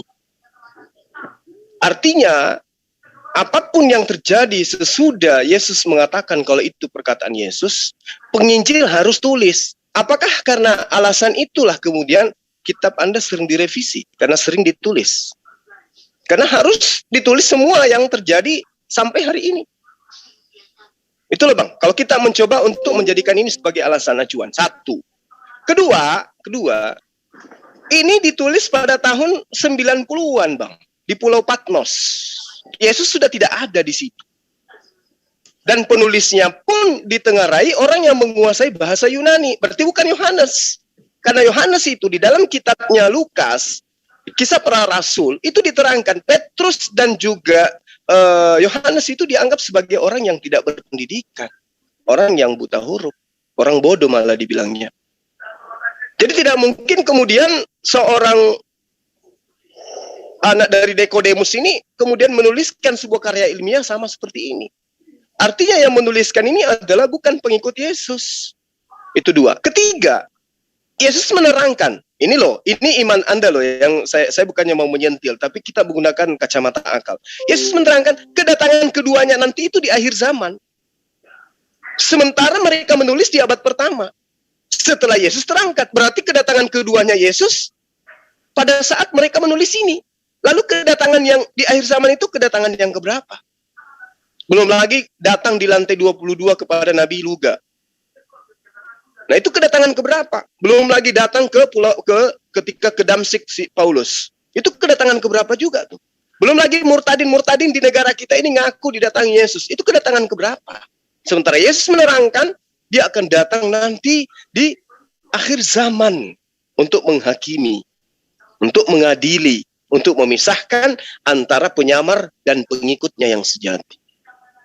Kan gitu Bang. Jadi kalau Wahyu 1 nomor 19 Anda jadikan sebagai acuan, tolong.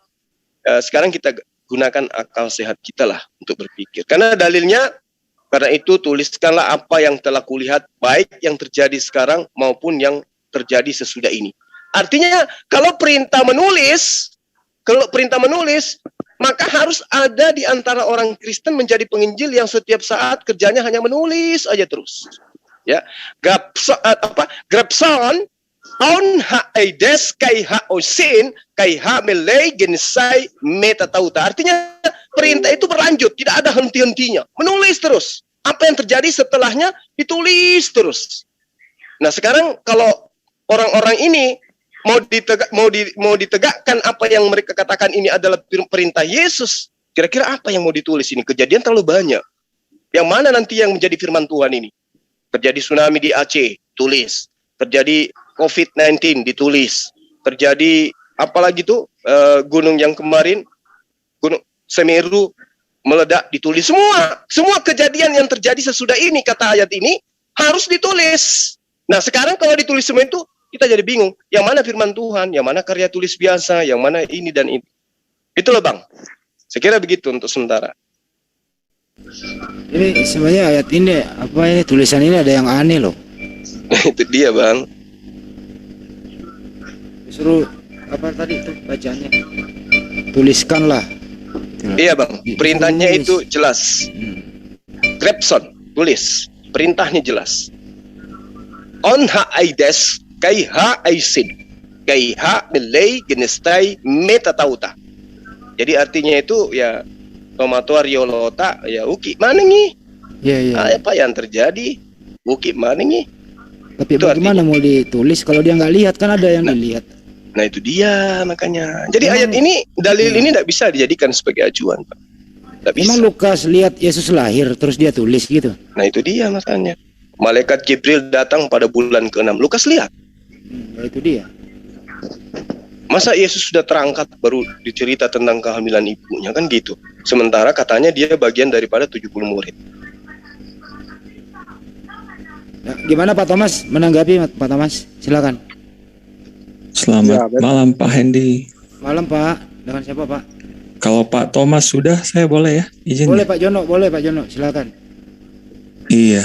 Wah ini luar biasa ini Ustadz Zuma ini. Saya tuh kalau mendengar Ustadz Zuma begitu komprehensif ya. Sangat-sangat lengkap begitu informasinya. Ini kan yang Belajar, menonton. Bang. Iya, Saya bagaimana? masih belajar. Iya. Saya Oh, juga proses belajar. Ya maksud saya begini Ustadz Zuma, Bang Zuma, bahwa ini kan penonton Bang Zuma ini kan luar biasa ya, bisa sampai 1000-an lebih. Dan saya kalau saya lihat maksudnya begini, bahwa saya senang dengan sebenarnya diskusi-diskusi seperti ini, bahwa kita semua belajar ya, informasi kan kita terima. Dan yang menonton Bang Zuma ini atau ZCC ini kan bukan cuma umat Muslim ya, umat Iya, Kristen juga. Dan juga ada satu lagi nih, yang ketiga yang pengen saya ini, bahwa ada juga teman-teman yang masih dalam pencarian ya, entah apakah agnostik, ateis atau apapun itu gitu. Nah, saya tuh hari ini saya tuh pengen teman-teman membawa, maksudnya saya ingin membawa perspektif dari yang ketiga ini gitu. Bahwa bagaimana melihat dari kacamata teman-teman yang masih mencari seperti itu ya. Makanya Iya, ini diskusi seperti ini positif sekali gitu, senang sekali saya sebenarnya. Nah, kalau dari sisi orang-orang yang mencari, yang golongan ketiga ini, sebenarnya kan diskusi apologetics ini kan akhirnya ada dua lah, ya, topik utama yang selalu dibahas ini kan. Satu, konsep Jono Kristen ya, Pak? ketuhanan. Bagaimana Pak? Dari Kristen ya Mas Jono ya? Oh saya saya kalau di KTP masih Katolik Pak Hendi. Oke, lanjut Pak. Tapi terbuka sih saya. Saya senang membahas Gak begini. apa-apa, Pak. Saya juga senang ada di sini. Silakan.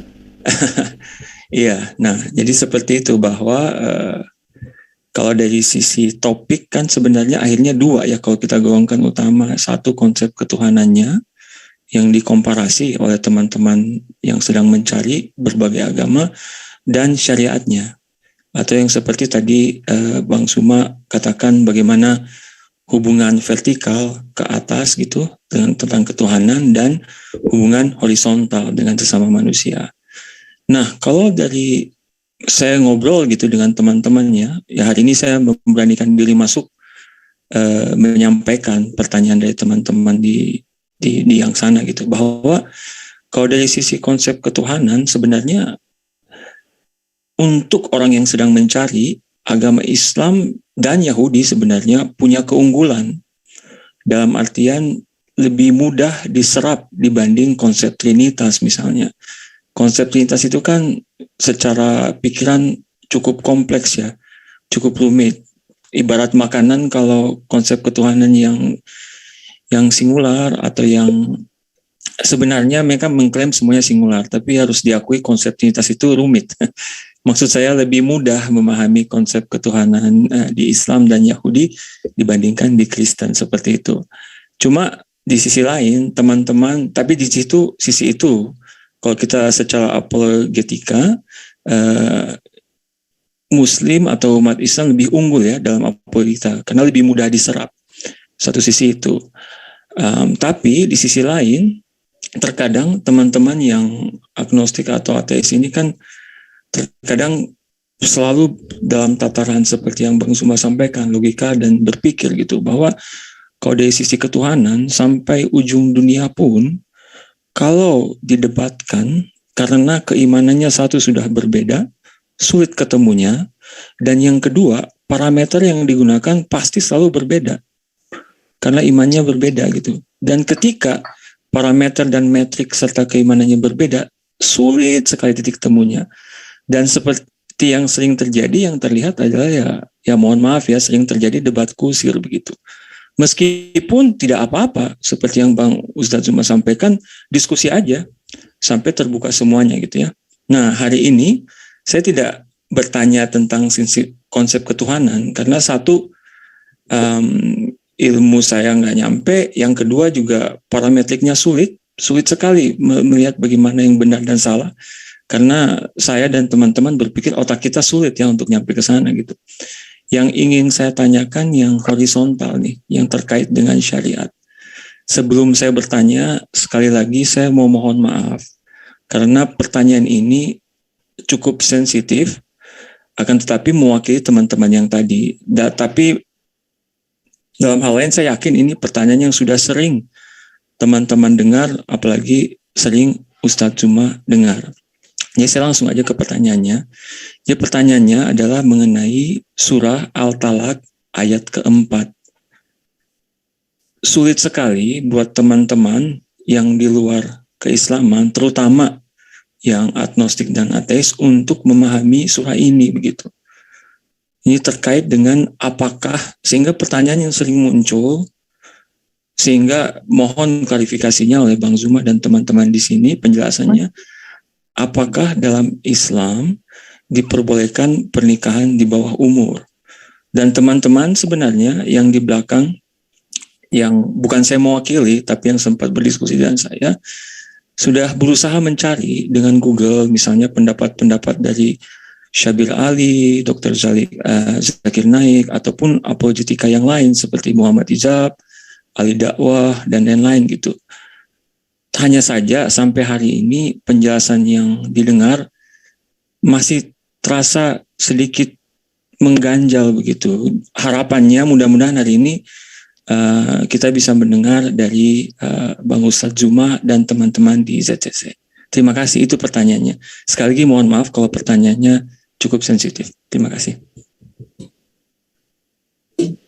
Oke, Bang Handi. Ya, silakan. Ya, Surat. jadi Silakan. baik. Pertanyaan ini sangat menarik ya, terkait dengan ilmu fikih ya dalam hal pernikahan. Jadi di dalam ajaran agama Islam itu Bang, memang ada yang terkait dengan syarat sah dan rukun nikah. Iya. Ya. Nah, salah satu syarat sah nikah itu adalah balik. Ya, jadi kalau dikatakan apakah boleh menikah di bawah umur, nah ini juga kita harus lihat bawah umur dalam arti kata apa ini. Karena terkadang ada anak itu baru 10 tahun, 11 tahun, 12 tahun, 13 tahun, mayoritas itu mereka sudah balik. Sudah haid maksudnya gitu. Nah, jadi kalau yang kemudian dikatakan di bawah umur, nah ini ketentuan siapa? Ini ketentuan negara. Sementara dalam ajaran agama Islam itu syarat sahnya itu jelas, dia akil balik. Nah, kalau misalnya di dalam rukun nikah, yang pertama calon pengantinnya laki-laki dan perempuan yang tidak terhalang secara syar'i untuk menikah. Nah, ini perlu kajian. Secara syar'i itu artinya yang tadi itu memenuhi syarat. Di antaranya dia sudah balik. Tidak boleh masih di bawah umur, dalam arti kata nikah ya, nikah. Dalam arti kata mereka itu belum mencapai kesempurnaan untuk kemudian membina sebuah rumah tangga. Yang kedua, ada wali dari calon pengantin perempuan, kemudian dihadiri 2 orang saksi yang adil dan menyaksikan sah tidaknya pernikahan. Lalu kemudian ada prosesi pengucapan ijab kabul dari pihak pengantin perempuan atau yang mewakili. Lalu kemudian ada juga ucapan yang kemudian harus dijadikan ijab kabul pengantin laki-laki atau yang mewakili. Nah, persaksian akad nikah ini berdasarkan terhadap dalil marfu ya. Tidak ada nikah kecuali dengan adanya wali dan 2 saksi yang adil. Itu hadis riwayat Kismah dan Nasai ya maksud saya. Nah, kemudian ada syarat nikah beragama Islam, bukan mahramnya, jadi dia bukan mahram dalam, nah ini perlu kajian juga yang mendalam tentang mahram itu apa. Kemudian wali nikah bagi perempuan itu juga harus ada sesuai dengan hadits, kemudian dihadiri saksi. Itu yang terkait dengan ajaran agama Islam. Jadi pernikahan di bawah umur itu di Islam itu tidak ada penggambaran secara jelas, tapi dikatakan dia itu harus balik memenuhi syarat syar'i, gitu Bang. Nah ini ajaran seperti ini memang tidak ditemukan di luar daripada ajaran agama Islam. Terima kasih banyak Bang Zuma, ini penjelasannya baik sekali nih. Ini mohon maaf ya, saya reply dari moderator. Ini Kang Jono, boleh Bunda Semangkut sebagai wanita untuk ikut memberikan sedikit tanggapan terhadap pertanyaannya Kang Jono? Iya, silakan. Iya, silakan. Iya. Kebetulan ini Bunda sedang diletakkan. Malam kembali Gala. Kebetulan Bunda ini Kang Jono diletakkan Allah di tanah yang serba bebas, the land of freedom. Kita katakan the freedom land. Siap, di sini semua serba bebas di Amerika. Iya, oke. Dan juga super power country. Thank you, Kang Jono, Brother Jono. Begini, di sini mulai dari FBI, lembaga investigasi resmi dari pemerintah, kemudian masuk pula kepada dunia keperawatan, hospitality, baik di hotel maupun hospital, rumah sakit. Itu memakai dua hal. Satu, statement and then confirm. Statement ketika seseorang menyatakan sesuatu, ini yang di dalam Islam diistilahkan dengan ijab. Kemudian harus ada qabul. Qabul itu mengiyakan. Bahasa kerennya confirm. Aku nikahkan engkau dengan anu bin anu. Kemudian dijawab, aku terima nikahnya. Jadi ada statement and confirm. Berarti memenuhi kaidah yang dulu nggak pernah terbayang. Bagaimana dalam dunia intelijen untuk investigasi perlu ada pernyataan atau apapun yang ditemukan di lapangan yang bercorroborated data, yang datanya selaras, confirm. Kan ada kejadian orang menikah, tahu-tahu di tengah pernikahan sang pengantin mempelai wanita berpikir lain. Lalu dia tidak jadi. Berarti tidak terjadi ijab dan qabul. Makanya dalam Islam, syarat menikah, di samping mereka sudah bersepakat sebelumnya di luar upacara, tapi ketika prosesi upacara pernikahan berlangsung, tetap harus ada ijab dan qabul. Dan itu memenuhi persyaratan dunia modern, di dunia investigasi, di dunia perhotelan, hospitality, siapa yang akan menginap dan bayarnya siapa tetap harus confirm. Di dunia rumah sakit juga seperti itu, pasiennya siapa, lalu confirm keluarganya, dapatnya dari mana, apa penyakitnya, confirm dari tenaga ahli.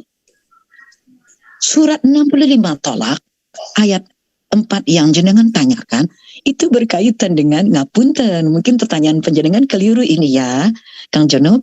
That's not about the deserve age, usia layak untuk menikah. Itu bukan di surat 65 ayat 4. Surat Talak ayat 4 itu berisikan tentang, lagi-lagi ini terjawab dalam pengetahuan modern, mengapa seorang wanita jika akan diceraikan harus melewati 3 kuru. Kuru itu adalah 1 kali periode haid bagi wanita, termasuk saya dulunya. Sekarang sudah tidak haid lagi karena sudah usia. Maklum ini emak-emak bercucu 7 orang. Begini. Ternyata di zaman, dalam dunia medis, pengetahuan modern, ditemukan bahwa untuk mengetahui janin seseorang, persis dalam bentuk janin, ini pun di Amerika sedang digodok peraturan. Ada masyarakat yang menolak aborsi, ada masyarakat yang menyatakan itu hak kami perempuan bebas menentukan apa yang terjadi pada tubuh kami, mau diaborsi mau enggak kek. Ada yang menyatakan 3 pekan, sekian pekan. Tapi untuk mengetahui bahwa janin itu minimal mulai mendengar itu pada trimester pertama. Artinya 3 kali kuruk. Bahasa medis dikatakan trimester, the first trimester. Trimester pertama. Nah, ini yang dimaksud oleh ayat tersebut. Bahwa berlaku penantian yang bertanggung jawab bagi seorang suami. Walaupun udah nggak tahan dengan perilaku istrinya. Tahan dulu 3 kali kuruk. Agar andai kata ada bibit benih dari si laki-laki yang tadi mau menceraikan itu ada di dalam rahim sang wanita, istrinya, akan diketahui dia hamil atau tidak. Kan begitu. Kalau gugur sebelum trimester pertama, sebelum 3 kali kuruk, 3 kali haid, that's okay. Tapi kalau ternyata masih berlangsung, maka pada bulan ketiga dari haidnya, ternyata ia hamil. Memang wanita ini, karena saya ya kalau hamil, bulan ketiga itu baru mulai agak sedikit terasa benjolan di perut kami ini. Kalau baru 2 bulan belum terasa. Jadi mengagetkan ketika Al-Quran berbicara itu, ketika seorang laki-laki yang buta huruf harus menyebutkan hal itu kepada masyarakat. That's amazing. Ini barangkali sedikit kritik saya terhadap pertanyaan jenengan, keliru ayatnya begitu Kang Gunung. Enggak sih, terima kasih banyak Ibu. Aduh, saya ini terima kasih penjelasannya. Bunda ini kan wanita, pernah mengalami proses perceraian. Siap, jadi Bunda siap. sangat menghafal kalau ayat berkaitan talak mentalak itu. Iya, terima kasih Bu. Ini saya klarifikasi dikit ya dan konfirmasi bahwa saya paham bahwa ayat Al-Talak itu tentang tentang ini ya, Masa kasus tidak? perceraian.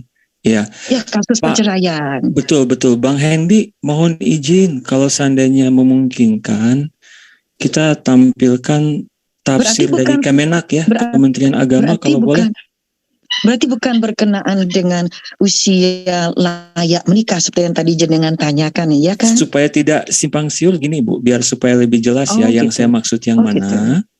Mungkin Pak Hendy kalau boleh gitu. Soalnya kalau saya ngomong takutnya nanti saya kan nggak bisa menebak ya. Baik, nggak apa-apa. Yang apa yang ditampilkan Bang? Coba itu Bang, kalau dari kalau ini saya Surat At-Talaq tafsir Kemenak Bang, kalau dari Quran Iya, surat Kemenak, apa dulu? At-Talaq ayat berapa? Iya, Al-Talaq ayat keempat. Surat 65 itu. Iya, 65 ayat keempat, betul. Iya, bisa admin ditampilkan. Saya pakai HP ini. Oh iya. Yang kalau di sini saya screen gelap. Iya, Yang lain tolong dibantu surat At-Talaq ayat 4. Dan habis ini Bang Juma yang menjawab, nanti diselingi oleh Bu Semangkut ya. Karena malam ini maaf Bang Juma lagi berbagi. Saya kasih topik judulnya. Kalau boleh izin moderator sebelum Gurunda Zuma saya sedikit karena saya dalam perjalanan. Silakan Gurunda. Oke, nanti setelah ditampilkan dari Kemenak, tafsir Kemenak, silakan standby dulu. Ya, ini dia Perjuangan Tauhid. Silakan Perjuangan Tauhid Mas Roni ya. Jangan lupa like dan subscribe juga Perjuangan Tauhid. Ya, ini dia. Nah, oke, kalau kita lihat, nah di sini kan ada ya. Coba di paragraf kedua lebih jelas ya. Ayat ini menjelaskan bahwa iddah perempuan-perempuan yang tidak haid lagi adalah 3 bulan. Begitu juga perempuan yang belum pernah haid. Nah, yang menjadi pertanyaan teman-teman mohon maaf ya teman-teman di sekitaran saya, ketika ngobrol ya tentang ini, ketika perempuan yang belum pernah haid itu kan adalah anak di bawah umur, dan ketika ada aturan tentang perceraian anak di bawah umur, berarti ada pernikahan itu loh. Oh, itu maksudnya. Oke, udah di. Ya, itu maksudnya. Ya. Terima kasih. Jadi artinya, sebentar Bu. Artinya teman. Iya. Berarti dia menafsirkan sendiri, menerjemahkan terus bertanya. Apa Ustaz unggul dulu sesuai permintaan beliau, Bunda ya. Ustaz unggul baru ke Bunda, baru ke Banjoma. Siap. Iya. Assalamualaikum warahmatullahi wabarakatuh. Ikhwan Fillah, Mas Jono, salam kenal. Nama saya Unggul Sudrajat. Juga Siap, Ustadz Unggul dulu pernah ini juga sempat. Oke, siap, berarti udah pernah ya. Udah Juga pernah. Ikhwan Fillah yang mendengar di menara siar dari Yayasan ZCC, baik yang Muslim ataupun saudara-saudari kita yang Kristiani. Pertama, saya apresiasi Mas Jono ketika bertanya, malah beliau yang merujuk kepada permintaan untuk tafsirnya dari Kemenak ya. Ini luar biasa, sebab siapapun kita di saat ini itu nggak bisa mengasumsikan ayat-ayat. Kita harus merujuk dulu kepada artinya, kemudian tafsirnya yang kita nanti akan bersumberkan dari Rasulullah Shallallahu Alaihi Wasallam. Para mufassir atau penafsir-penafsir Al-Quran, mereka dengan keilmuannya tidak sembarangan. Namun demikian bukan menjadi patokan yang sudah bisa dipastikan. Yang mengerti benar tentunya dari yang menurunkan firman-Nya yaitu Allah Subhanahu wa taala, dan yang menerima pertamanya yaitu Nabi Muhammad. Untuk itulah umat Islam selalu merujuk kepada Nabi Muhammad SAW. Kemudian pengalaman saya ketika saya berdakwah di Australia, itu saya bertemu banyak dengan orang agnostik, ateis, dan juga saudara-saudara yang dari Katolik ya. Nah ini kalau saya pribadi lebih senang bicara dengan orang Katolik sebenarnya ya, tetapi kita harus ingat tadi Mas Jono bilang bahwa kalau masalah keimanan itu kan bukan untuk diperdebatkan. Jangankan masalah keimanan, selera saja kita mengenal pepatah de gustibus non est disputandum, yang artinya soal selera bukan untuk diperdebatkan. Itu masalah selera, apalagi soal iman. Tetapi Islam itu memiliki dua fondasi. Yang pertama kita sebut iman atau faith, yang kedua kita sebut akal, yaitu di mana karunia terbesar dari Tuhan pencipta langit dan bumi, makhluk yang diberikan otak itu tidak hanya manusia, tetapi yang diberikan akal hanyalah manusia. Nah itu openingnya. Kemudian dari yang dijelaskan oleh Guru Ndazuma tadi, kemudian di Bunda Syair, itu saya tidak menambahkan karena sudah sangat jelas ya.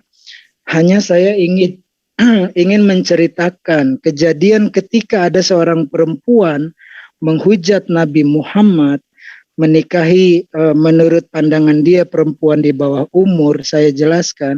Kemudian saya bercerita dalam Islam pernikahan itu adalah ibadah.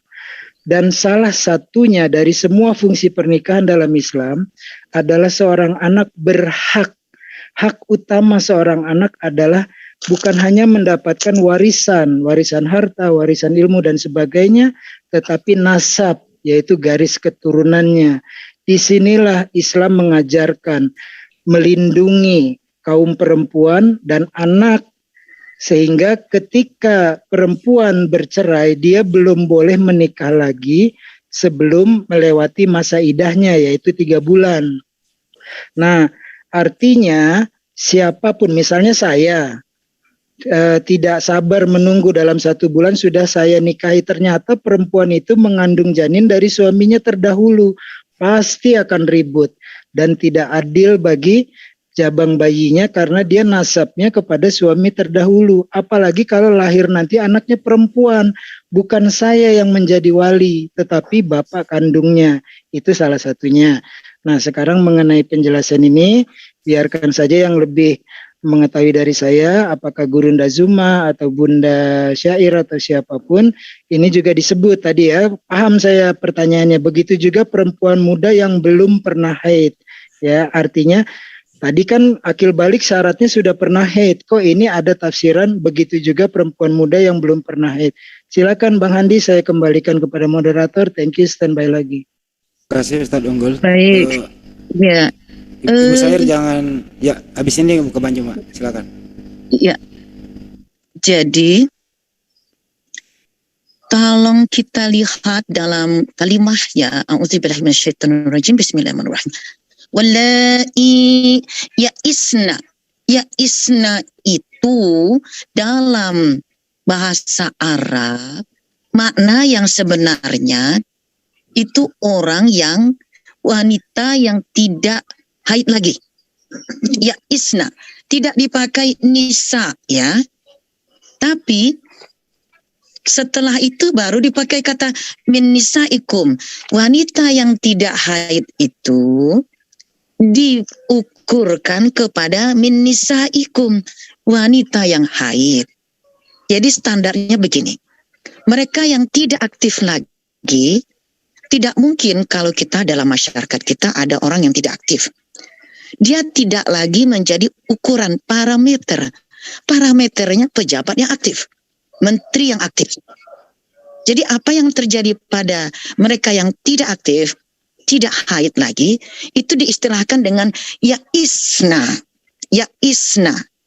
Karena dia perempuan, pakai na di sana, itu terlalu rumit. Yang jelas, ya'isna itu wanita yang tidak haid lagi. Walaupun dia tidak haid, dalam syariat Islam harus tetap menunggu. Sang suami harus menunggu sampai sama ukurannya seperti orang yang haid. Sehingga setelah kalimah itu ada kata minal mahudi min nisaikum in ra'aytum fa'iddatuhunna 3 ashhur. Jadi hitungannya, masa tunggu iddahnya, hitungannya adalah 3 kali kuruknya, 3 kali bulan haidnya. Jadi keliru lagi. Jadi sudah 2 kali keliru Kang Jono. Yang jenengan tanya bukan wanita belum haid. Saya garis bawahi, ya isna bukan wanita nisa, wanita ting-ting. Saya garis bawahi sekali lagi, ya isna artinya perempuan kayak saya. Masih energik tapi sudah kagak haid lagi. Kalau bercerai dengan suami, misalnya, nauzubillah ada perempuan energik, masih sehat tapi sudah nggak haid, tapi dia maaf nauzubillah min dzalik bermain serong dengan orang lain. Lalu suami punya alasan untuk menceraikannya. Nunggu juga walaupun si orang itu, istrinya itu tidak haid lagi. Saya rasa demikian. Jadi ada kekeliruan lagi nih Daeng Handi, keliru, nanyanya keliru. Gitu Daeng Handi kembali nggih. Monggo nggih silakan. Ya makasih Bu. Jadi kemarin itu sebenarnya ada yang teman-teman pas saat mencari ya, ada sempat yang memberi justifikasi seperti Ibu gitu ya. Tetapi setelah dibaca kembali lagi ya, kan akhirnya berdasarkan internet ya, wawancara dengan Syabir Ali, Ali Dakwah, Zakir Naik dan lain sebagainya. Tapi kalau kita lihat dari sini tuh. Syabir Ali dari sini, Ali Dakwah itu dari Pakistan. Syabir Ali itu dari sini. Di UK Bu, orang itu speaker corner semua itu loh. Jadi ini Bu, kalau saya lihat di link ya, kalau di Ibu buka Quran.com itu. Yang mufassirin atau ada Ali Dakwah itu mufassirin dari Pakistan. Tapi kalau yang Ali Dakwah yang dimaksud adalah pendakwah dai dari UK. Saya paham itu. Iya Kang Jen. Baik Ibu. Kalau misalnya itu ahli dakwah yang mufassirin yang mengarang kitab, tapi ahli dakwah yang di UK ya. Silakan. Ibu ya. Nah kalau di link di chat itu kan saya taruh ya Quran.com gitu. Nah di Quran.com itu diberi terjemahan oleh Dr. Mustafa Khattab, The Clear Quran atau Sahih Internasional yang sering dipakai ya. Dan di situ dulu ya, maaf saya potong dulu. Ini Bang Juma belum, karena Bang Juma belum memberi klarifikasi gitu lah. Silakan Bang Juma dulu, kembali ke Bang Juma. Siap. Bang Juma. Baik. Jadi sebenarnya apa yang diterangkan oleh Gurunda Unggul dengan Bunda tadi itu sebenarnya udah kena terhadap apa yang dipertanyakan oleh sahabat kita. Cuman mungkin supaya lebih hidup daripada dialog, maka terjadi tanya jawab selanjutnya. Kalau kita merujuk konsen terhadap Al-Quran yang ditanyakan tadi itu sudah benar yang diterangkan oleh Ibunda tadi. Cuman di sini tidak hanya sifatnya kepada sosok wanita seperti ibunda, bahwa dia punya dia kemudian pernah haid, kemudian karena sudah menopause tidak lagi haid, tetapi tetap aja dianjurkan beliau ini menunggu masa iddah selama 3 bulan. Di ayat ini ya, itu tidak hanya sampai di situ. Bahkan ayat ini juga menerangkan bahwa meskipun terhadap wanita yang tidak pernah haid seumur hidupnya. Karena ada loh wanita yang tidak pernah haid selama seumur hidup. Ada, ini kejadian benar, ini ada sepupunya bibi, memang dari gadis sampai sekarang tidak pernah haid. Nah, wanita-wanita yang seperti itu berdasarkan terhadap dalil ini, itu jelas bahwa perempuan-perempuan yang dimaksud adalah perempuan yang tidak haid seumur hidupnya, itu juga disuruh menunggu selama 3 bulan. Itu iddahnya seperti itu. Masa tenggang menunggu daripada itu adalah kurang lebih 3 bulan. Artinya apa yang diterangkan oleh dua narasumber tadi itu sangat jelas. Jadi kembali kepada pertanyaan yang tadi. Ketika sahabat saya bertanya bahwa bagaimana dengan batasan umur yang di dalam Islam tentang pernikahan. Kemarin saya katakan bahwa Al-Quran maupun hadits itu tidak ada membatasi tentang batasan umur. Al-Quran dan juga sunnah tidak menetapkan usia umur. Dalam arti kata bahwa Al-Quran tidak mendasarkan kepada pedoman tentang pernikahan berdasar terhadap umur. Karena manusia ya dalam kehidupannya itu berbeda-beda fasenya, zamannya. Tingkat pertumbuhan wanita itu tidak sama semua pada zaman-zaman di mana manusia itu melewati kehidupannya dalam kehidupan dunia ini. Jadi pada masa dulu ada yang baru 10 tahun sudah balik, sudah haid, sudah mencapai usia untuk menikah. Jadi Al-Quran tidak merinci persoalan-persoalan yang dapat mengalami perubahan akibat perkembangan masa atau perbedaan situasi dan pelaku. Nah, ini yang kemudian diterangkan, yang saya terangkan tadi terkait dengan syarat sah nikah itu sudah terurai di situ. Jadi tidak ada batasan-batasan kemudian 19 tahun, harus 20 tahun, itu nggak ada dalam Al-Quran. Nah, dalam konteks perkawinan, Al-Quran dan Sunnah itu hanya menerapkan tentang penetapan tujuan perkawinan. Bahwa suami istri menurut Al-Quran hendaknya topang-menopang antara istri dan suami. Itu yang seperti itu yang ditetapkan dalam Al-Quran. Tapi kalau berbicara mengenai umur, itu tidak secara terinci ya dijelaskan di dalam Al-Quranul Karim. Jadi kalau sudah dianggap sudah balik, sudah memenuhi syarat secara syar'i, itu bisa menikah. Seperti itu, Bang. Iya, terima kasih Bang Zuma. Iya. Bunda, maaf tadi namanya siapa, saya nggak nangkep. Dan Ustadz Unggul Sumangkut. Iya, Bunda Sumangkut. Saya jujur kembali, saya tidak akan saya tidak berniat mendebat, jadi saya tidak akan memperpanjang. Dan ini, terima kasih, saya semua informasi dan penjelasan saya terima. Cuma mungkin terakhir dari saya, Ibunda Sumangkut, it seems that if you do live in the US, I think you are very much open-minded. I mean, you're welcome with all kind of data and information. Jadi, mohon maaf, saya ngomong kayak gitu ke Bu Sumangkut dalam artian. I will try because here is the very, very free land. Everybody has their own Exactly. right. I think with that So perspective, everything is equal. Yeah. ya, maksud saya begini, Ibu Sumangkut, dalam artian I do too. dengan pengertian seperti itu, mudah-mudahan Ibu bisa memahami dari mana saya dan teman-teman saya ini melihat atau berkacamata itu ya. Nah, jadi terakhir dari saya bahwa kalau Walaupun juga gini loh Mas, saking di sini saking liberalnya, bedanya dengan liberalnya orang di Indonesia, nih orang Amerika ini liberalnya itu betul-betul dari hatinya. Jadi ketika mereka mendapatkan kebenaran langsung digenggam. Sementara teman-teman di Indonesia kebanyakan liberal dalam hal bertanya, tapi tidak mengikuti gaya liberal orang-orang liberal sesungguhnya. Karena di Amerika ini They are very liberal. Ketika Iya, mereka iya. nanya, bebas banget nanya sehingga telinga kita bisa merah. Tapi begitu mereka lihat kebenaran, itu oh, Embrace ya. I can't go anymore. I can't go anymore. Saya nggak bisa kemana-mana lagi nih. I have to take it. Saya harus terima itu. Nah Iya. itu kalau yang benar-benar orang liberal yang sesungguhnya. Tapi kalau di Indonesia kan gayanya liberal, sering menanyakannya demikian liberal, begitu mendapat jawaban tidak seperti bagaimana sikap orang liberal umumnya. Tidak, ya. Jadi ini mungkin again Ada saya tidak akan perbedaan. memperpanjang. Saya hanya sebelum selesai saya menjabarkan standpoint saya.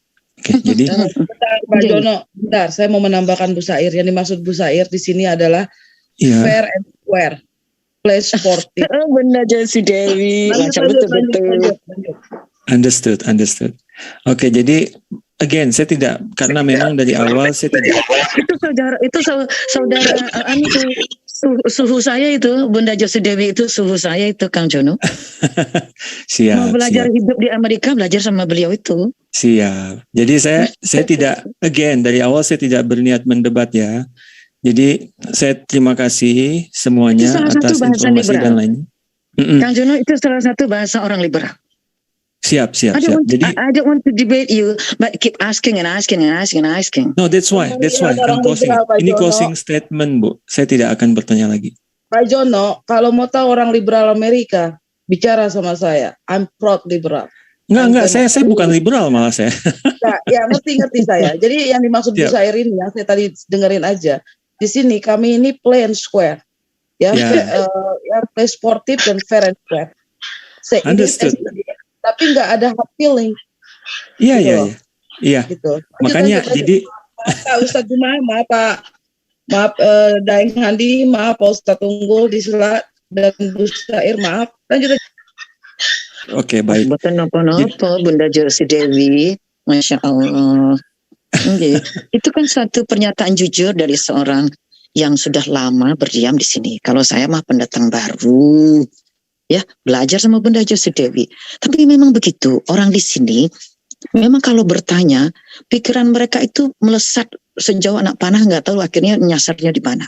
Mereka nggak peduli, tanya sampai jelimet nanya.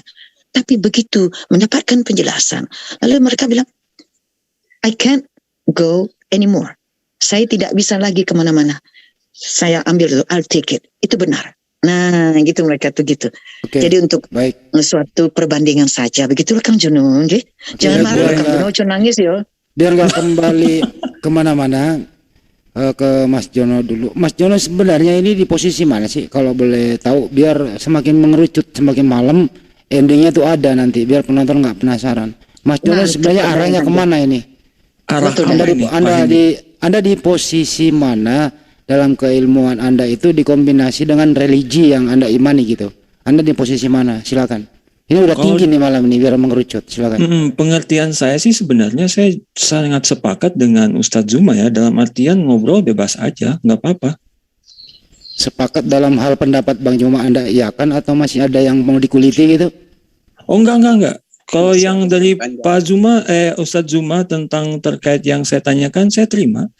Hanya terakhir aja saya ingin sampaikan bahwa yang Ustadz Zuma sampaikan tuh benar mengenai umur ya.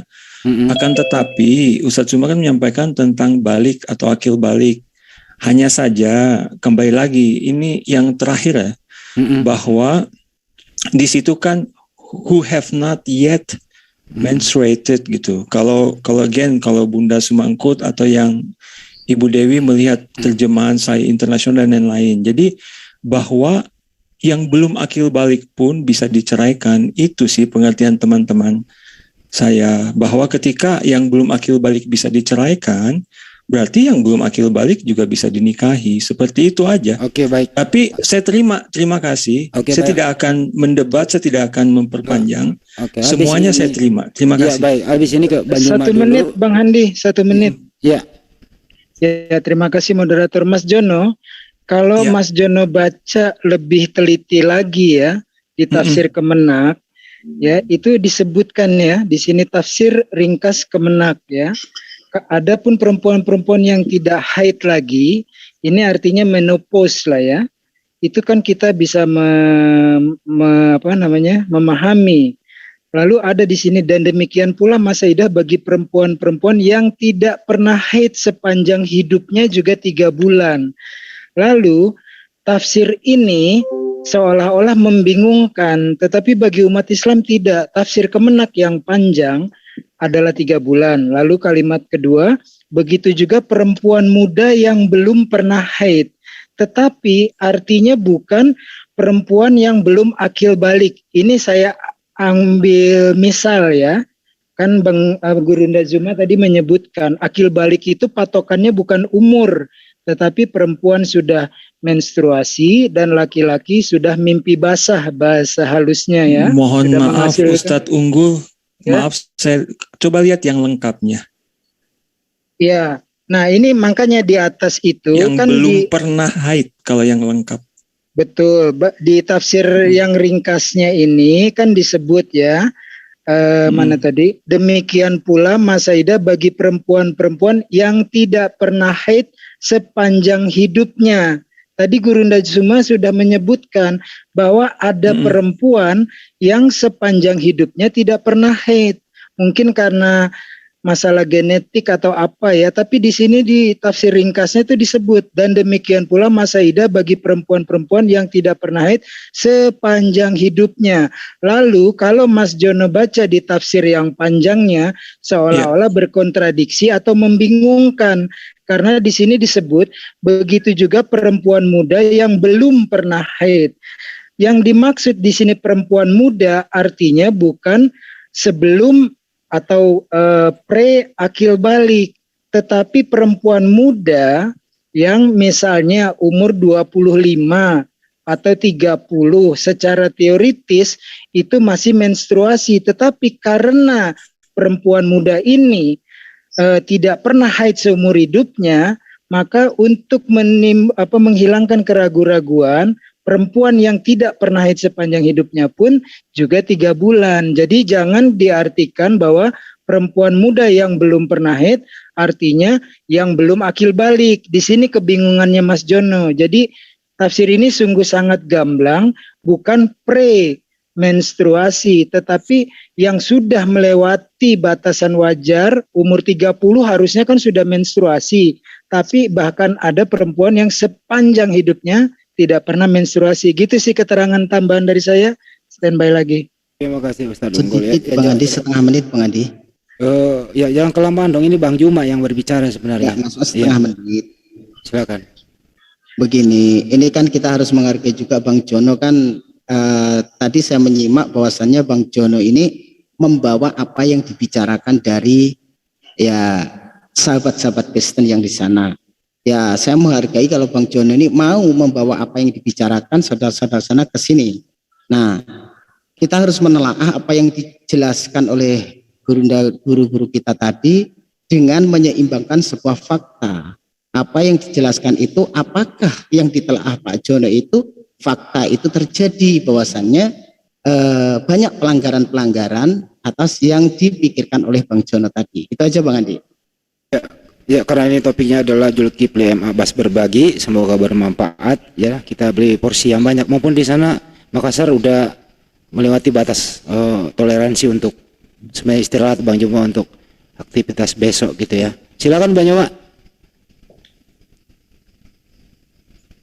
Bang Juma, semoga nggak ngantuk. Ya, kedengaran suara saya? Kedengaran Bang, silakan.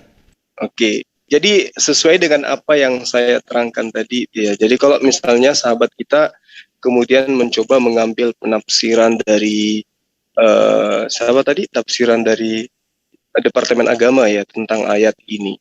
Jadi gini, kalau orang-orang yang giat di dalam mencari kebenaran tentang apa yang kemudian dituangkan oleh ayat suci Al-Quran di ayat keempat ini, itu sangat jelas diterangkan bahwa perempuan-perempuan yang tidak pernah haid, ya, begitu juga perempuan-perempuan yang tidak haid, bukan berarti menuju kepada anak yang belum balik gitu. Bukan.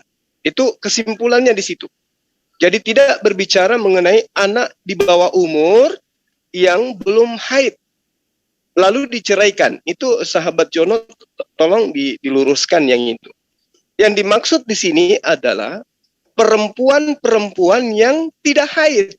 Nah, apakah kemudian 1400 tahun silam pernyataan ayat suci Al-Quran yang menerangkan tentang ini, wa ulatul ahmal ajaluhunna ayyadna hamlahunna, itu mengada-ngada gitu loh.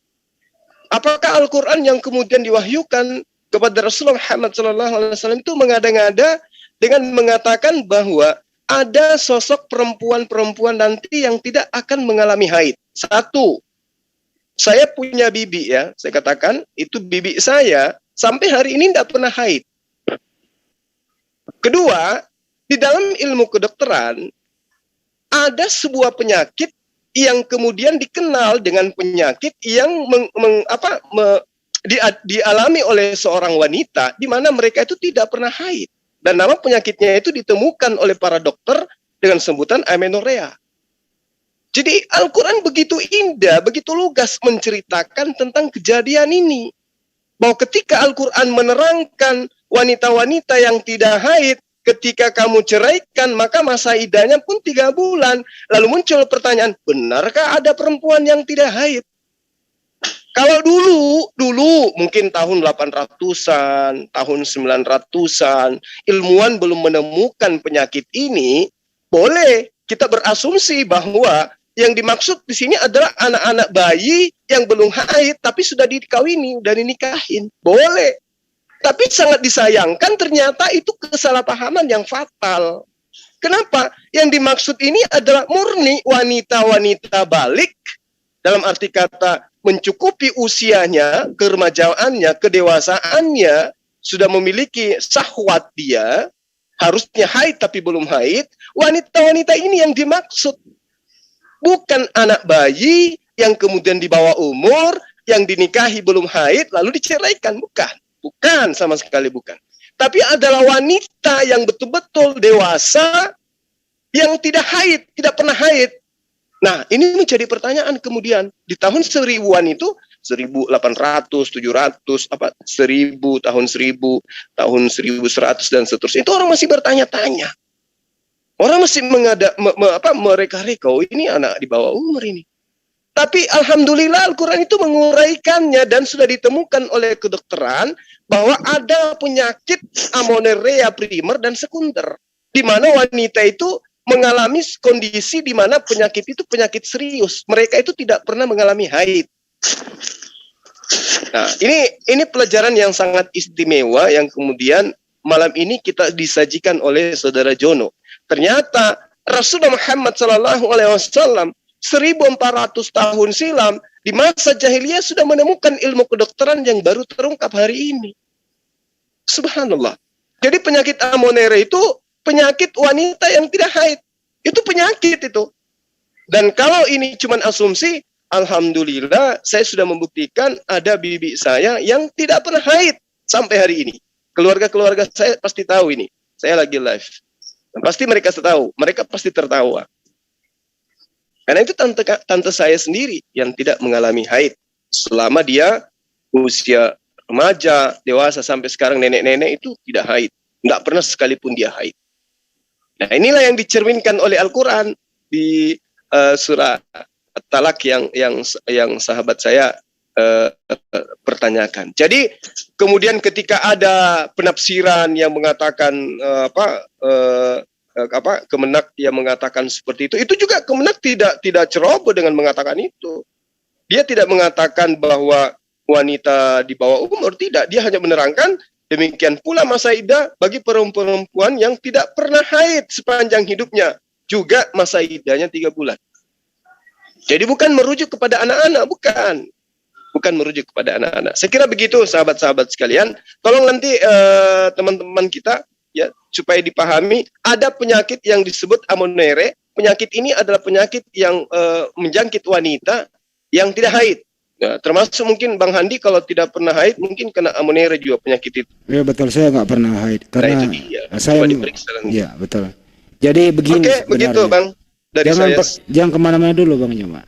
WTT ini aja. Tar Jawa Cinampo.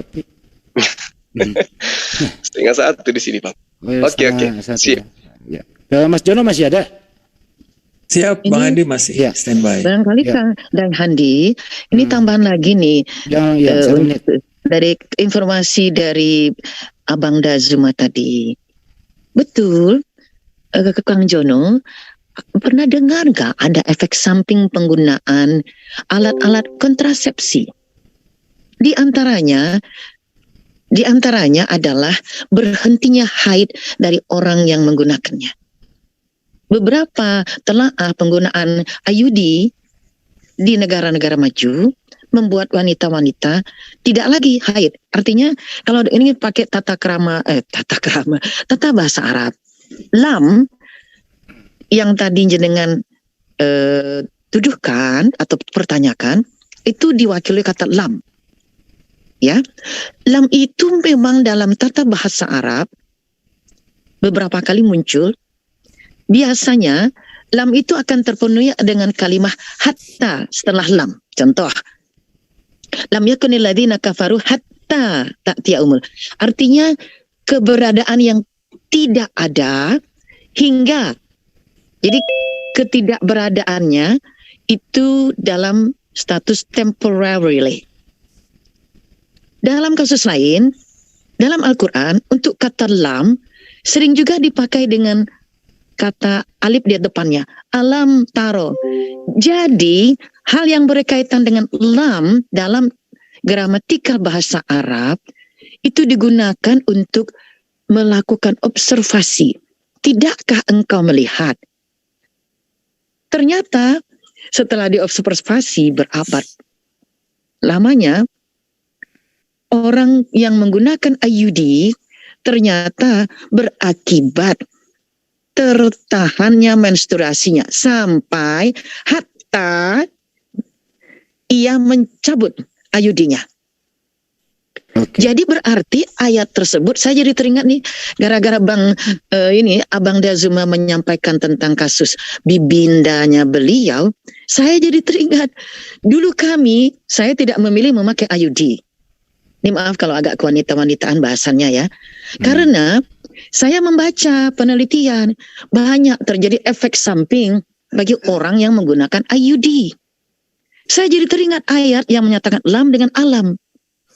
Dalam lafaz alam taro, tidakkah engkau melihat? Jadi ketika dipertanyakan memakai lam sama dengan ayat di sini yang tidak atau belum haid, itu ternyata dalam status temporarily, bukan selamanya. Hatta sampai kalau yang menggunakan IUD-nya di stop, haidnya datang lagi. Coba bayangkan dahsyatnya informasi Al-Quran sampai-sampai efek samping pada wanita yang menggunakan alat-alat pengatur jarak kelahiran pun tercantum di sini. Jadi kata lam di sana adalah kata tidak yang temporer. Hatta sampai dengan bisa jadi dicabutnya IUD-nya, berhentinya dia menggunakan pil-pil, karena haidnya berhenti itu Kang Handi. Dan yang Handi yang laki-laki nggak ngerti ya. Wanita Ngerti, Bu. itu kalau Saya ahlinya, pakai Bu. alat pembatas jarak kelahiran, itu efek sampingnya berhenti itu Oke, haid. baik, Bu. Jadi Ya. karena Dalam udah kapasitas ini dalam ayat Quran disebut lam. baik, Monggo. udah ditangkap seperti apa? Monggo. Kembali ke Artinya kan Kang Mas Jono Jo. ini kan tidak memahami ayat Al-Quran, iya. tidak memahami bahasa Arab, jadi wajar kalau dia agak keliru-keliru dalam memahaminya. Monggo Kang, silakan Dai Handi. Iya, Monggo. baik. Yang jelas Al-Quran itu adalah bukan yang terjemahan itu. Al-Quran itu adalah sama original teks sebelum yang paling atas itu loh. Tapi sudahlah nggak kesana gitu. Mas Jono, setelah Anda bertanya dijawab oleh gurunda-gurunda kita di sini, kesimpulan Anda apa? Apa masih ada yang perlu diperjelas ke dalam apa seperti apa? Silakan. Oh, terima kasih. Terima kasih nih. Kalau izin saya sedikit, tidak. Kalau memang begini.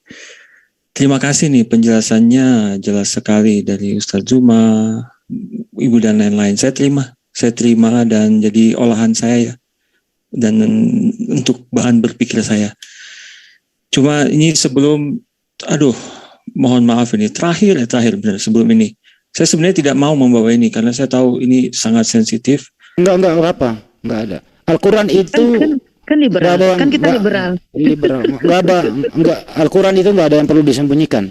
Terbuka kok. Itu dia. Silakan. Terbuka. Begitu ya. Terbuka.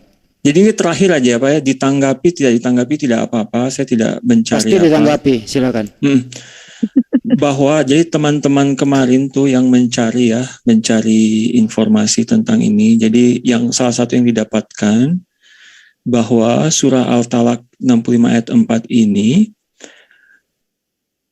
bahwa pernikahan sebelum akil balik itu ada bagi mereka, entah sekali lagi pemahamannya benar atau tidak, tetapi ini diakui oleh beberapa kaum muslim seperti yang sudah saya sebutkan tadi, bahwa ini didukung oleh kisah bagaimana Nabi Muhammad SAW menikahi Aisyah umur 6 tahun dan menunggu sampai ketika 9 tahun. Salah satu contoh baik yang ditiru, yang menurut mereka harus ditiru dari Nabi adalah ketika Nabi menunggu sehingga dari ketika Aisyah sampai Aisyah dewasa itu ya.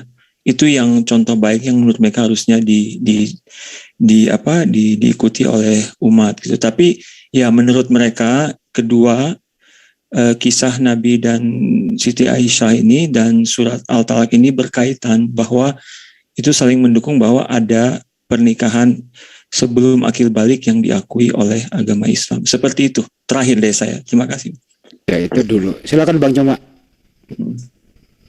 Baik, mungkin ada teman-teman yang bisa menjawab di sini.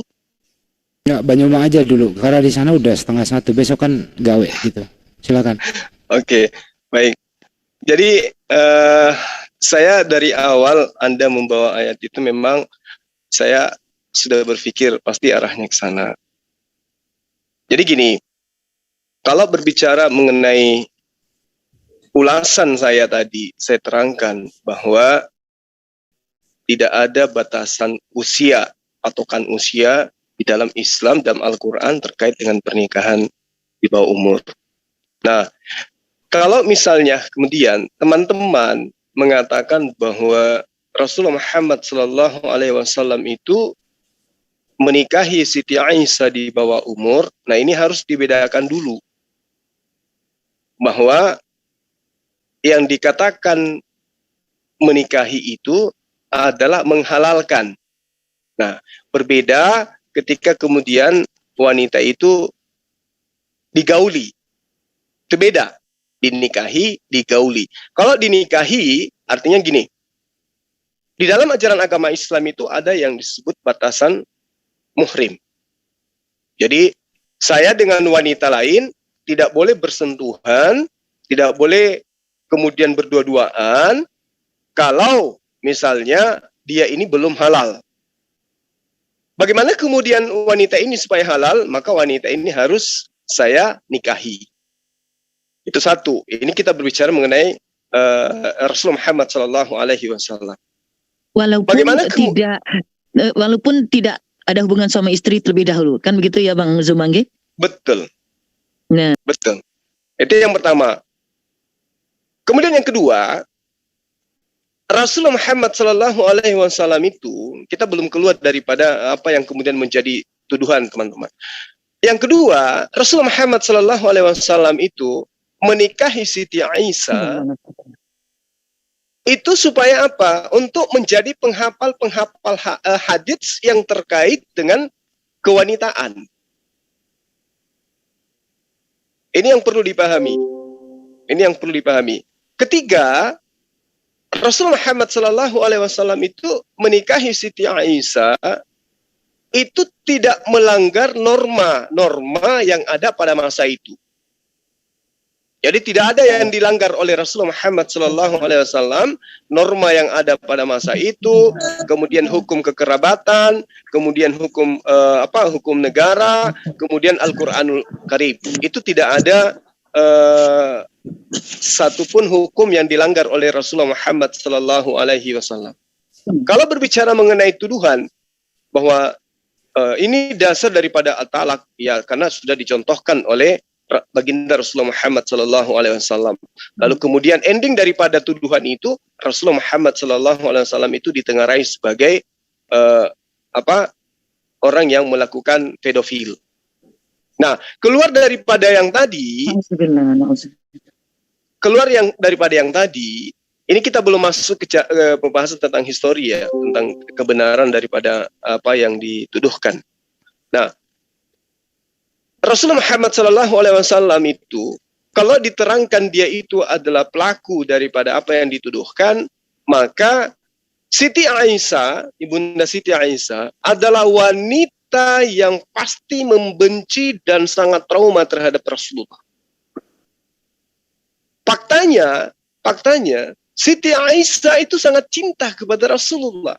Artinya bahwa kalau dia benar adalah korban pernikahan di bawah umur yang menyebabkan trauma, maka Siti Aisyah jangankan menghafalkan dalil-dalil perkataan dari Rasulullah, ya, melihat orang yang melakukan tindakan kurang ajar kepadanya saja ogah. Apalagi mau menghafalkan dalil-dalil kata-kata yang diucapkan sampai ribuan kalimat, ribuan data, gitu loh. Satu-satunya wanita yang paling banyak menghafalkan hadis adalah beliau. Kalau ada korban pedofil yang sekarang menghafalkan kata per kata dari pelaku pedofil terhadap dirinya, itu aneh. Mustahil. Artinya bahwa tuduhan ini tidak mendasar. Masya Allah, benar Abang Dazuma. Tidak mendasar. Itu pertama. Kedua, kemana orang Arab yang ganas dan beringas ketika ada tindakan-tindakan seperti ini terjadi di tengah-tengah mereka? Habis Rasulullah dibunuh, dicincang. Kalau tuduhan itu benar. Artinya bahwa kesalahpahaman yang kemudian muncul tadi, kita lihat bagaimana kemudian kesalahpahaman itu muncul. Ketika dikatakan ternyata anak yang belum haid pun bisa diceraikan, padahal datanya tidak seperti itu. Justru para ilmuwan kedokteran menemukan kebenaran Al-Quran. Nah, kembali kita masuk ke dalam zona histori. Bagaimana kemudian Khadijah, Saudah, Aisyah, Hafsah, Zainab, Umi Salma, Zainab, kemudian Jaferiyah, Umi Habibah Ramlah dan seterusnya, Safiyah, orang-orang yang pernah dinikahkan, diselamatkan oleh Rasulullah Muhammad SAW dari segi kehormatan mereka dan pertalian kekerabatan mereka. Itu sangat jelas menceritakan tidak ada kemudian sejarah atau tarik Islam yang menceritakan bahwa Siti Aisyah ini adalah korban pedofil. Nggak ada. Dia malah diceritakan bahwa beliau menikah dan berumah tangga bersama dengan Rasulullah itu berkisar usia 18 tahun. Kalau kita melihat dari usia kakaknya, kemudian pertama Hijriyah, kemudian Rasulullah Muhammad SAW pada masa peperangan yang dia lakoni, maka jelas mereka berumah tangga tepat ketika ketika Siti Aisyah antara 17 tahun sampai 19 tahun. Jadi tidak ada korban di bawah umur di situ. Itu yang harus sahabat-sahabat tahu tentang, khususnya kepada teman Kristen yang senantiasa selama ini selalu menuduh Rasulullah Muhammad SAW itu sebagai korban sebagai pelaku. Nah, lalu kemudian itu tadi teman-teman Muslim pasti paham apa yang saya sampaikan karena mereka sejatinya lebih tahu dari saya. Nah, kalau kemudian ini dijadikan sebagai dasar penolakan seseorang terhadap Islam, saya ingin keadilan sebagai orang yang memahami tentang ilmu perbandingan agama. Saya ingin keadilan.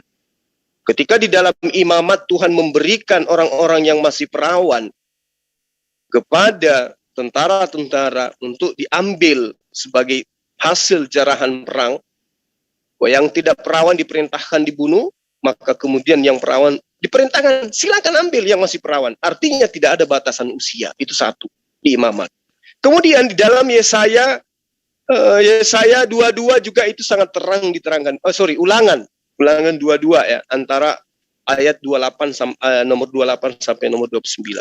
Apabila seorang bertemu dengan seorang gadis yang masih perawan dan belum bertunangan. Nah, ini juga tidak perlu tanggapan dari Bang Jono, ya cukup saya sampaikan aja sebagai perbandingan. Apabila seorang gadis yang masih perawan, yang dikatakan gadis masih perawan itu kan mulai dari bayi ya, sampai dia perawan, mau dia umur 2 tahun, 3 tahun, 4 tahun. Kemudian belum bertunangan. Lalu kemudian seorang yang bertemu dengan perawan itu memaksa gadis itu tidur dengan dia. Lalu kemudian keduanya kedapatan. Apa yang menjadi solusi? Apa yang menjadi solusi ketika ada seorang yang memperkosa anak bayi usia 2 tahun misalnya, atau usia 3 tahun, atau usia 5 tahun, atau usia 7 tahun deh. Apa yang menjadi solusi? Solusinya adalah laki-laki yang memperkosa tadi harus memberikan 50 shikal perak kepada orang tua anak itu. Dan harus menikahi perempuan yang diperkosa tadi. Hebat kan? Artinya apa? Sikap pedofil itu boleh. Boleh. Kalau kita mengambil data dari ayat per ayat, nomor per nomor di dalam kitab yang dianggap suci. Boleh. Apa buktinya? Ini kalau saya ketahuan memperkosa anak tetangga yang masih usia 5 tahun, saya disuruh nikah. Jadi kalau saya pelaku pedofil nih, saya tertarik dengan seorang gadis nih, anak kecil, usia 3 tahun, saya nafsu, saya perkosa aja untuk saya jadikan istri. Selesai. Tinggal bayar, selesai. Tinggal bayar 50 shikal perak. Aman. Alhamdulillah Al-Quran tidak demikian adanya. Ketika Al-Quran kemudian menjelaskan tentang dirinya, kata wallahi lam yahidna, itu merujuk kepada perempuan-perempuan yang tidak haid seumur hidupnya. Nah, kemudian pertanyaan, loh kok bisa ada perempuan yang tidak haid seumur hidupnya ya? Alhamdulillah, ilmu kedokteran sudah menemukan ternyata kondisi itu ada terhadap wanita, disebut amenorrea. Nah, ini adalah posisi di mana seorang perempuan itu ada gangguan pada dirinya sehingga mereka tidak mengalami haid selama-lamanya. Saya kira begitu, sahabat-sahabat sekalian. Ya, semoga apa yang dipertanyakan oleh sahabat kita Jono menjadi jalan untuk beliau mendapatkan hidayah. Amin ya rabbal alamin. Amin ya. Ya, kembali ke Mas Jono. Mas Jono masih monitor? Halo, masih. Apa yang Anda tanggapi atas penjelasan ini, terus berbanding balik dengan pertanyaan Banyuma yang nggak perlu Anda jawab? Silakan. Oh, ada pertanyaannya ke saya. Maaf, saya bukan pertanyaan. Kombinasi aja, kombinasi yang ada di ulangan mohon tadi. Diperjelas boleh? Saya kayaknya tadi terlewat. Oh ya, terlewat. Menurut Bang Juma, di Bang Juma aja deh yang terangin. Silakan. Perbandingannya Bang Juma. Jadi gini, sebenarnya tadi itu kita sudah finish ya. Pembahasan saya itu tidak perlu tanggapan. Iya. Tapi mungkin Bang Handi lagi tidak ngantuk habis minum kopi kali dia. Jadi gini, jadi di dalam ayat suci Al-Quran yang sahabat saya tadi bawakan, di situ tidak ada pernikahan di bawah umur, dalam arti kata anak yang belum haid, kemudian boleh diceraikan, nggak ada. Kata wallahi itu merujuk kepada perempuan-perempuan yang tidak terbatas usianya. Jadi bukan di bawah umur. Wallahi lam yahidna. Nah, jadi perempuan-perempuan yang tidak pernah mengalami haid. Gitu.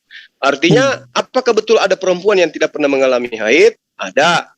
Bibis saya. Kedua, ilmu kedokteran menemukan penyakit itu. Berarti ada kondisi di mana kondisi itu sama dengan menopause, tapi ini tidak pernah mengalami haid sama sekali. Dan itu ilmu kedokteran sudah menemukan itu.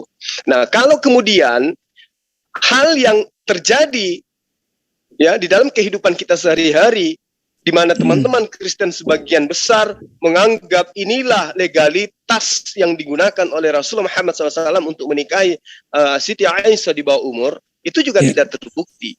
Karena Rasulullah Muhammad SAW itu menikahi Siti Aisyah itu jelas secara histori, umurnya jelas. Kapan masa kenabian, masa kerasulan beliau, kapan istrinya Khadijah meninggal, berapa selisih usianya, kemudian bagaimana dengan perang Badar dan seterusnya. Itu pembuktian secara histori beliau tidak menikah di bawah di usia 6 tahun. Ya. Nah, lalu kemudian kalau ini dijadikan sebagai acuan tuduhan kepada Rasulullah, maka saya sebagai kristolog juga mengambil data di dalam kitabnya Bani Israel, di dalam ulangan itu yang saya terangkan tadi, bagaimana kemudian ada perintah, ada ajaran yang mengajarkan bahwa apabila seorang laki-laki bertemu dengan seorang gadis yang masih perawan dan belum bertunangan, lalu kemudian memaksa wanita itu tidur dengan dia, artinya memperkosa karena memaksa, ya kan? Maka haruslah laki-laki yang sudah tidur dengan gadis yang tadi itu memberikan kepadanya 50 sikal perak kepada ayah daripada wanita yang dia cabulin atau diperkosa atau dipaksa untuk tidur sama dia. Lalu kemudian wajib hukumnya dia menjadikan wanita itu istrinya. Artinya ya ini ada tuntunan di dalam kitab-kitab yang Anda anggap sebagai kitab Anda. Ya, kayaknya saya nangkap nih, Bang Zuma. Ya, silakan. Jadi mungkin yang diminta dari saya adalah bagaimana dengan sejarah di dalam kekristenan misalnya begitu ya. Jadi begini aja, mungkin ya supaya fair sebenarnya saya harus berusaha ya, meskipun saya akan berusaha menangkapinya. Tapi ini balik lagi ya, keilmuan saya termasuk yang rendah dan mungkin kalau dalam membaca Alkitab pun Bang Zuma lebih banyak membaca Alkitab dibanding saya gitu ya. Jadi saya kalau menanggapi 99% pasti salah sebenarnya. Jadi mohon jangan dianggap saya mewakili siapapun. Ini tidak ya, cuma saya sendiri aja. Oke. Jadi begini, ketika mengenai pernikahan bawah umur misalnya ya, atau bukan bawah umur ya, usia itu. Ada ketika sedang mencari-cari, kalau kita Google pun sebenarnya di luaran ada yang berpendapat bahwa di dalam kekristenan lukisan-lukisan tentang Yusuf yang menikahi Maria, misalnya Bunda Maria, itu selalu digambarkan Yusuf sebagai orang yang sangat tua ya. Sangat tua, sehingga banyak juga yang mempertanyakan bahwa toh di kekristenan juga sama kok, menikah dengan yang lebih muda kok. Terus ada juga pandangan yang berpikiran, loh zaman dulu memang seperti itu, kan memang beda dengan zaman sekarang. Ketika norma saat itu, usia menikah itu ya seperti itu begitu. Nah, ini sekali lagi saya berusaha objektif ya, tidak mewakili siapa-siapa, ini yang saya temukan aja.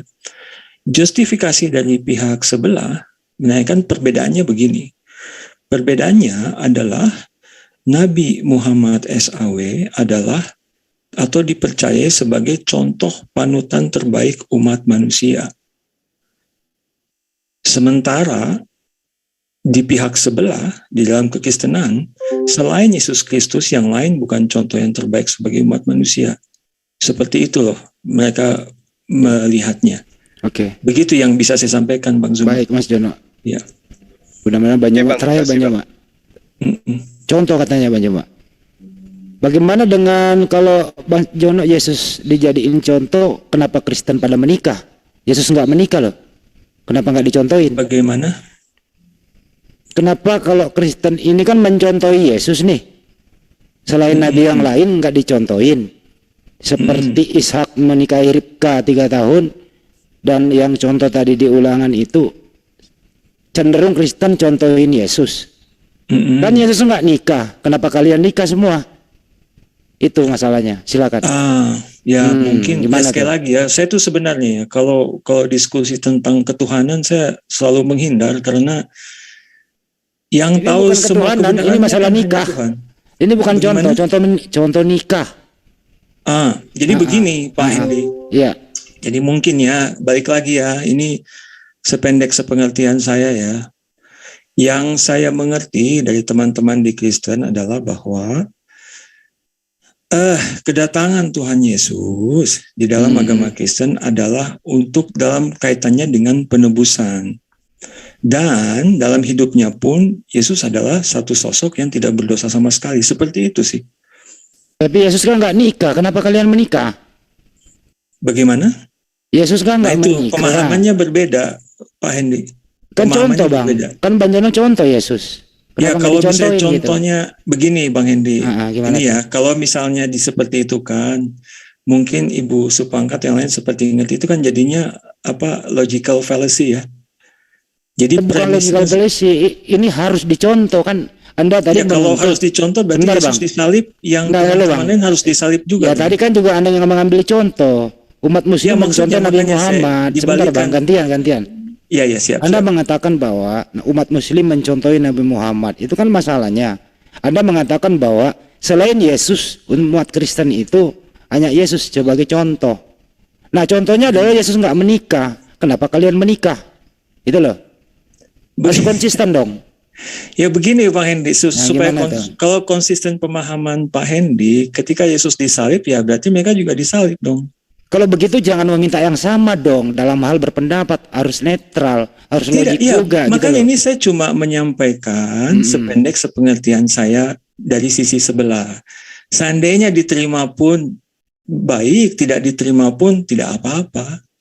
Seperti itu. Harus adil bro, harus adil. Itu nggak boleh. Sudah saya jawab kan ya Pak Hendy ya? Ya baik. Kalau begitu. Banyuma gimana Banyuma? Nggak cenderung Kristen katanya Yesus satu-satunya contoh. Tapi banyak kok ajaran Yesus nggak dilakukan Kristen sekarang.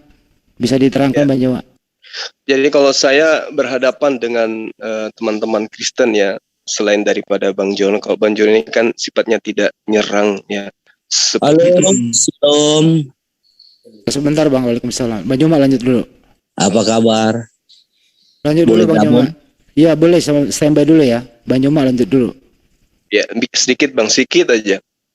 Jadi kalau dalam ajaran Islam itu kan ketika diterangkan berdebatlah dengan cara yang hikmah, illa kecuali terhadap orang-orang yang zalim, kan gitu ya.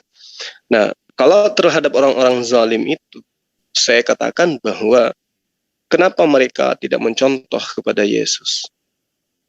Ya, karena Yesus sudah membuka diri.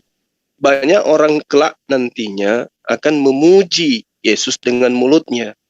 Tetapi perlakuan mereka itu mengikuti perintah manusia. Itu Yesus terangkan seperti itu. Nah, kembali kepada pernyataan sahabat kita Jono, teman-teman Kristen menjadikan Yesus itu sebagai acuan di dalam beriman. Sebenarnya kekeliruan yang sangat fatal yang terjadi di iman Kristen itu adalah ketika mereka mengaku sebagai pengikut. Sebenarnya saya berani katakan teman-teman Kristen itu bukan pengikut Yesus. Kalau Yesus itu jelas dia itu adalah praktisi Yudaisme. Itu yang perlu dipahami. Jangankan Kristen ini menjadi pengikut Yesus. Yesus bahkan tidak pernah mengajarkan tentang kitab-kitabnya Kristen. Sementara untuk menjadi seorang Kristen, wajib hukumnya memahami konsep yang ada di dalam kitabnya Kristen. Jadi panduan untuk menuhankan Yesus mengatakan bahwa orang-orang ini pengikut Yesus adalah kitab mereka. Kitab di mana Yesus tidak kenal kitab-kitab itu. Situ errornya. Nah, kembali kepada yang tadi ya, tuduhan bahwa Rasulullah Muhammad SAW. Saya belum membahas tentang histori tadi, begitu panjang saya menjelaskan. Jadi kita harus memahami secara kronologis kejadian peristiwa-peristiwa yang terjadi pada masa Rasulullah. Di tahun zaman jahiliyah itu kan kita hitung dari 610 Masehi. Kemudian pewahyuan terjadi itu dimulai di tahun itu juga ya, tahun 610. Kemudian Abu Bakar masuk Islam itu di tahun yang sama, 610. Lalu kemudian Rasulullah Muhammad SAW itu menyiarkan agama Islam secara terbuka itu 3 tahun kemudian, berarti 613 ya. Lalu kemudian 2 tahun setelahnya umat Islam dibawa oleh Rasulullah Muhammad SAW itu berhijrah ke Habsah. Lalu kemudian 1 tahun kemudian Umar bin Khattab masuk Islam. Nah, di tahun 620 Aisyah radhiyallahu itu dinikahkan dengan Rasulullah Muhammad sallallahu alaihi wasallam. Tahun 622, 2 tahun kemudian, itu hijrah ke Madinah. Nah, sehingga antara 623 dengan 624, Aisyah berumah tangga dengan Siti Aisyah. Itu sudah kita bisa tahu umurnya itu berapa di situ. Artinya Rasulullah Muhammad sallallahu alaihi wasallam menikahi Siti Aisyah itu di atas daripada usia 13 tahun, di atas daripada 13 tahun. Berarti sudah masuk level balik. Bukan lagi tidak balik Siti Aisyah itu. Kenapa? Karena dia dengan kakaknya Asma itu selisih 10 tahun. Jadi kalau misalnya Asma 10 tahun lebih tua dari Siti Aisyah adiknya, itu pembuktiannya sangat akurat. Berarti Siti Aisyah itu dinikahi oleh Rasulullah itu kurang dia berkisar di antara usia 19 tahun lah sampai 20 tahun. Ya, artinya bahwa data validnya menerangkan Rasulullah Muhammad sallallahu alaihi wasallam itu berhijrah pada usia daripada Aisyah berumur di antara 27 tahun atau 80 tahun pada masa dia berhijrah. Berarti Rasulullah jelas menikahi beliau di antara usia 18 sampai 20 tahun. Ini sejarahnya tidak bisa dipungkiri karena di situ tertuang bagaimana kemudian dia berhijrah, tahun berapa dia kemudian Umar masuk Islam, tahun berapa kemudian hijrah ke Habsah, lalu kemudian Abu Bakar masuk Islam itu tahun keberapa, hijrah ke Madinah itu tahun keberapa. Ini sudah akurat sekali. Artinya bahwa Rasulullah Muhammad SAW itu tidak menikahi Siti Aisyah sesuai dengan tuduhan daripada hadis-hadis lemah yang diriwayatkan di Irak. Ya, Hisam itu pindah di Irak, kemudian di usia 70 tahun, lebih ke atas baru kemudian meriwayatkan sebuah hadis, di mana para perawi yang lain itu tidak menuliskan itu. Tidak ada perawi-perawi lain yang menuliskan tentang hadis di mana beliau menceritakan Aisyah dinikahi usia 6 tahun. Tidak ada. Nah, inilah yang perlu dipahamkan kepada teman-teman yang lain. Sehingga saya mengatakan, kenapa saya kembali kepada data-data yang ada di dalam kitab sahabat-sahabat Kristen ketika menyerang Islam. Karena ketika kita menjelaskan susah untuk mereka pahami. Untuk menyetop serangan mereka, supaya mereka tidak mengotori mulut mereka dengan dosa dan fitnah, maka saya mencoba menyadarkan seperti yang tadi, Ulangan 22, gimana kemudian pedofil itu dilegalkan. Kalau orang memperkosa, ya bayar 50 sikal perak, kemudian nikahi korban pencabulan atau pemerkosaan Anda. Selesai. Saya kira begitu Bang Handi. Ya, tetes sedini je kodong Jamin kita aja kamase. Iya. Jadi kalau Bang Juma mau istirahat silakan, live-nya ditutup. Baik. Kalau Terima kasih ya Bang Handi kepada teman-teman yang ada di sini, guru-guru saya, ya teman-teman saya yang saya cintai senantiasa. Bang Jono juga semoga Terima hidayah. kasih banyak Ustaz Cuma. Saya betul-betul menghargai ini Bang Juma. Siap. Baik, Sama-sama Bang. Kemudian Bagi teman-teman yang- netizen, terima kasih telah menemani kita malam ini ya. Mudah-mudahan Anda sehat semua yang di live komen.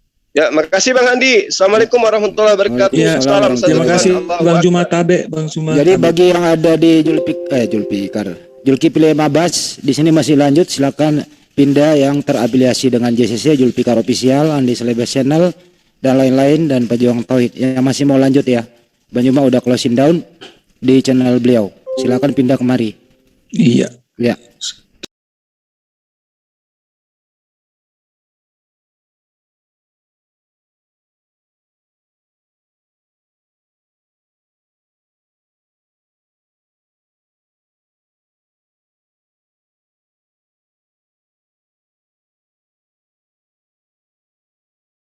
Terima Ya, kasih. itu dia.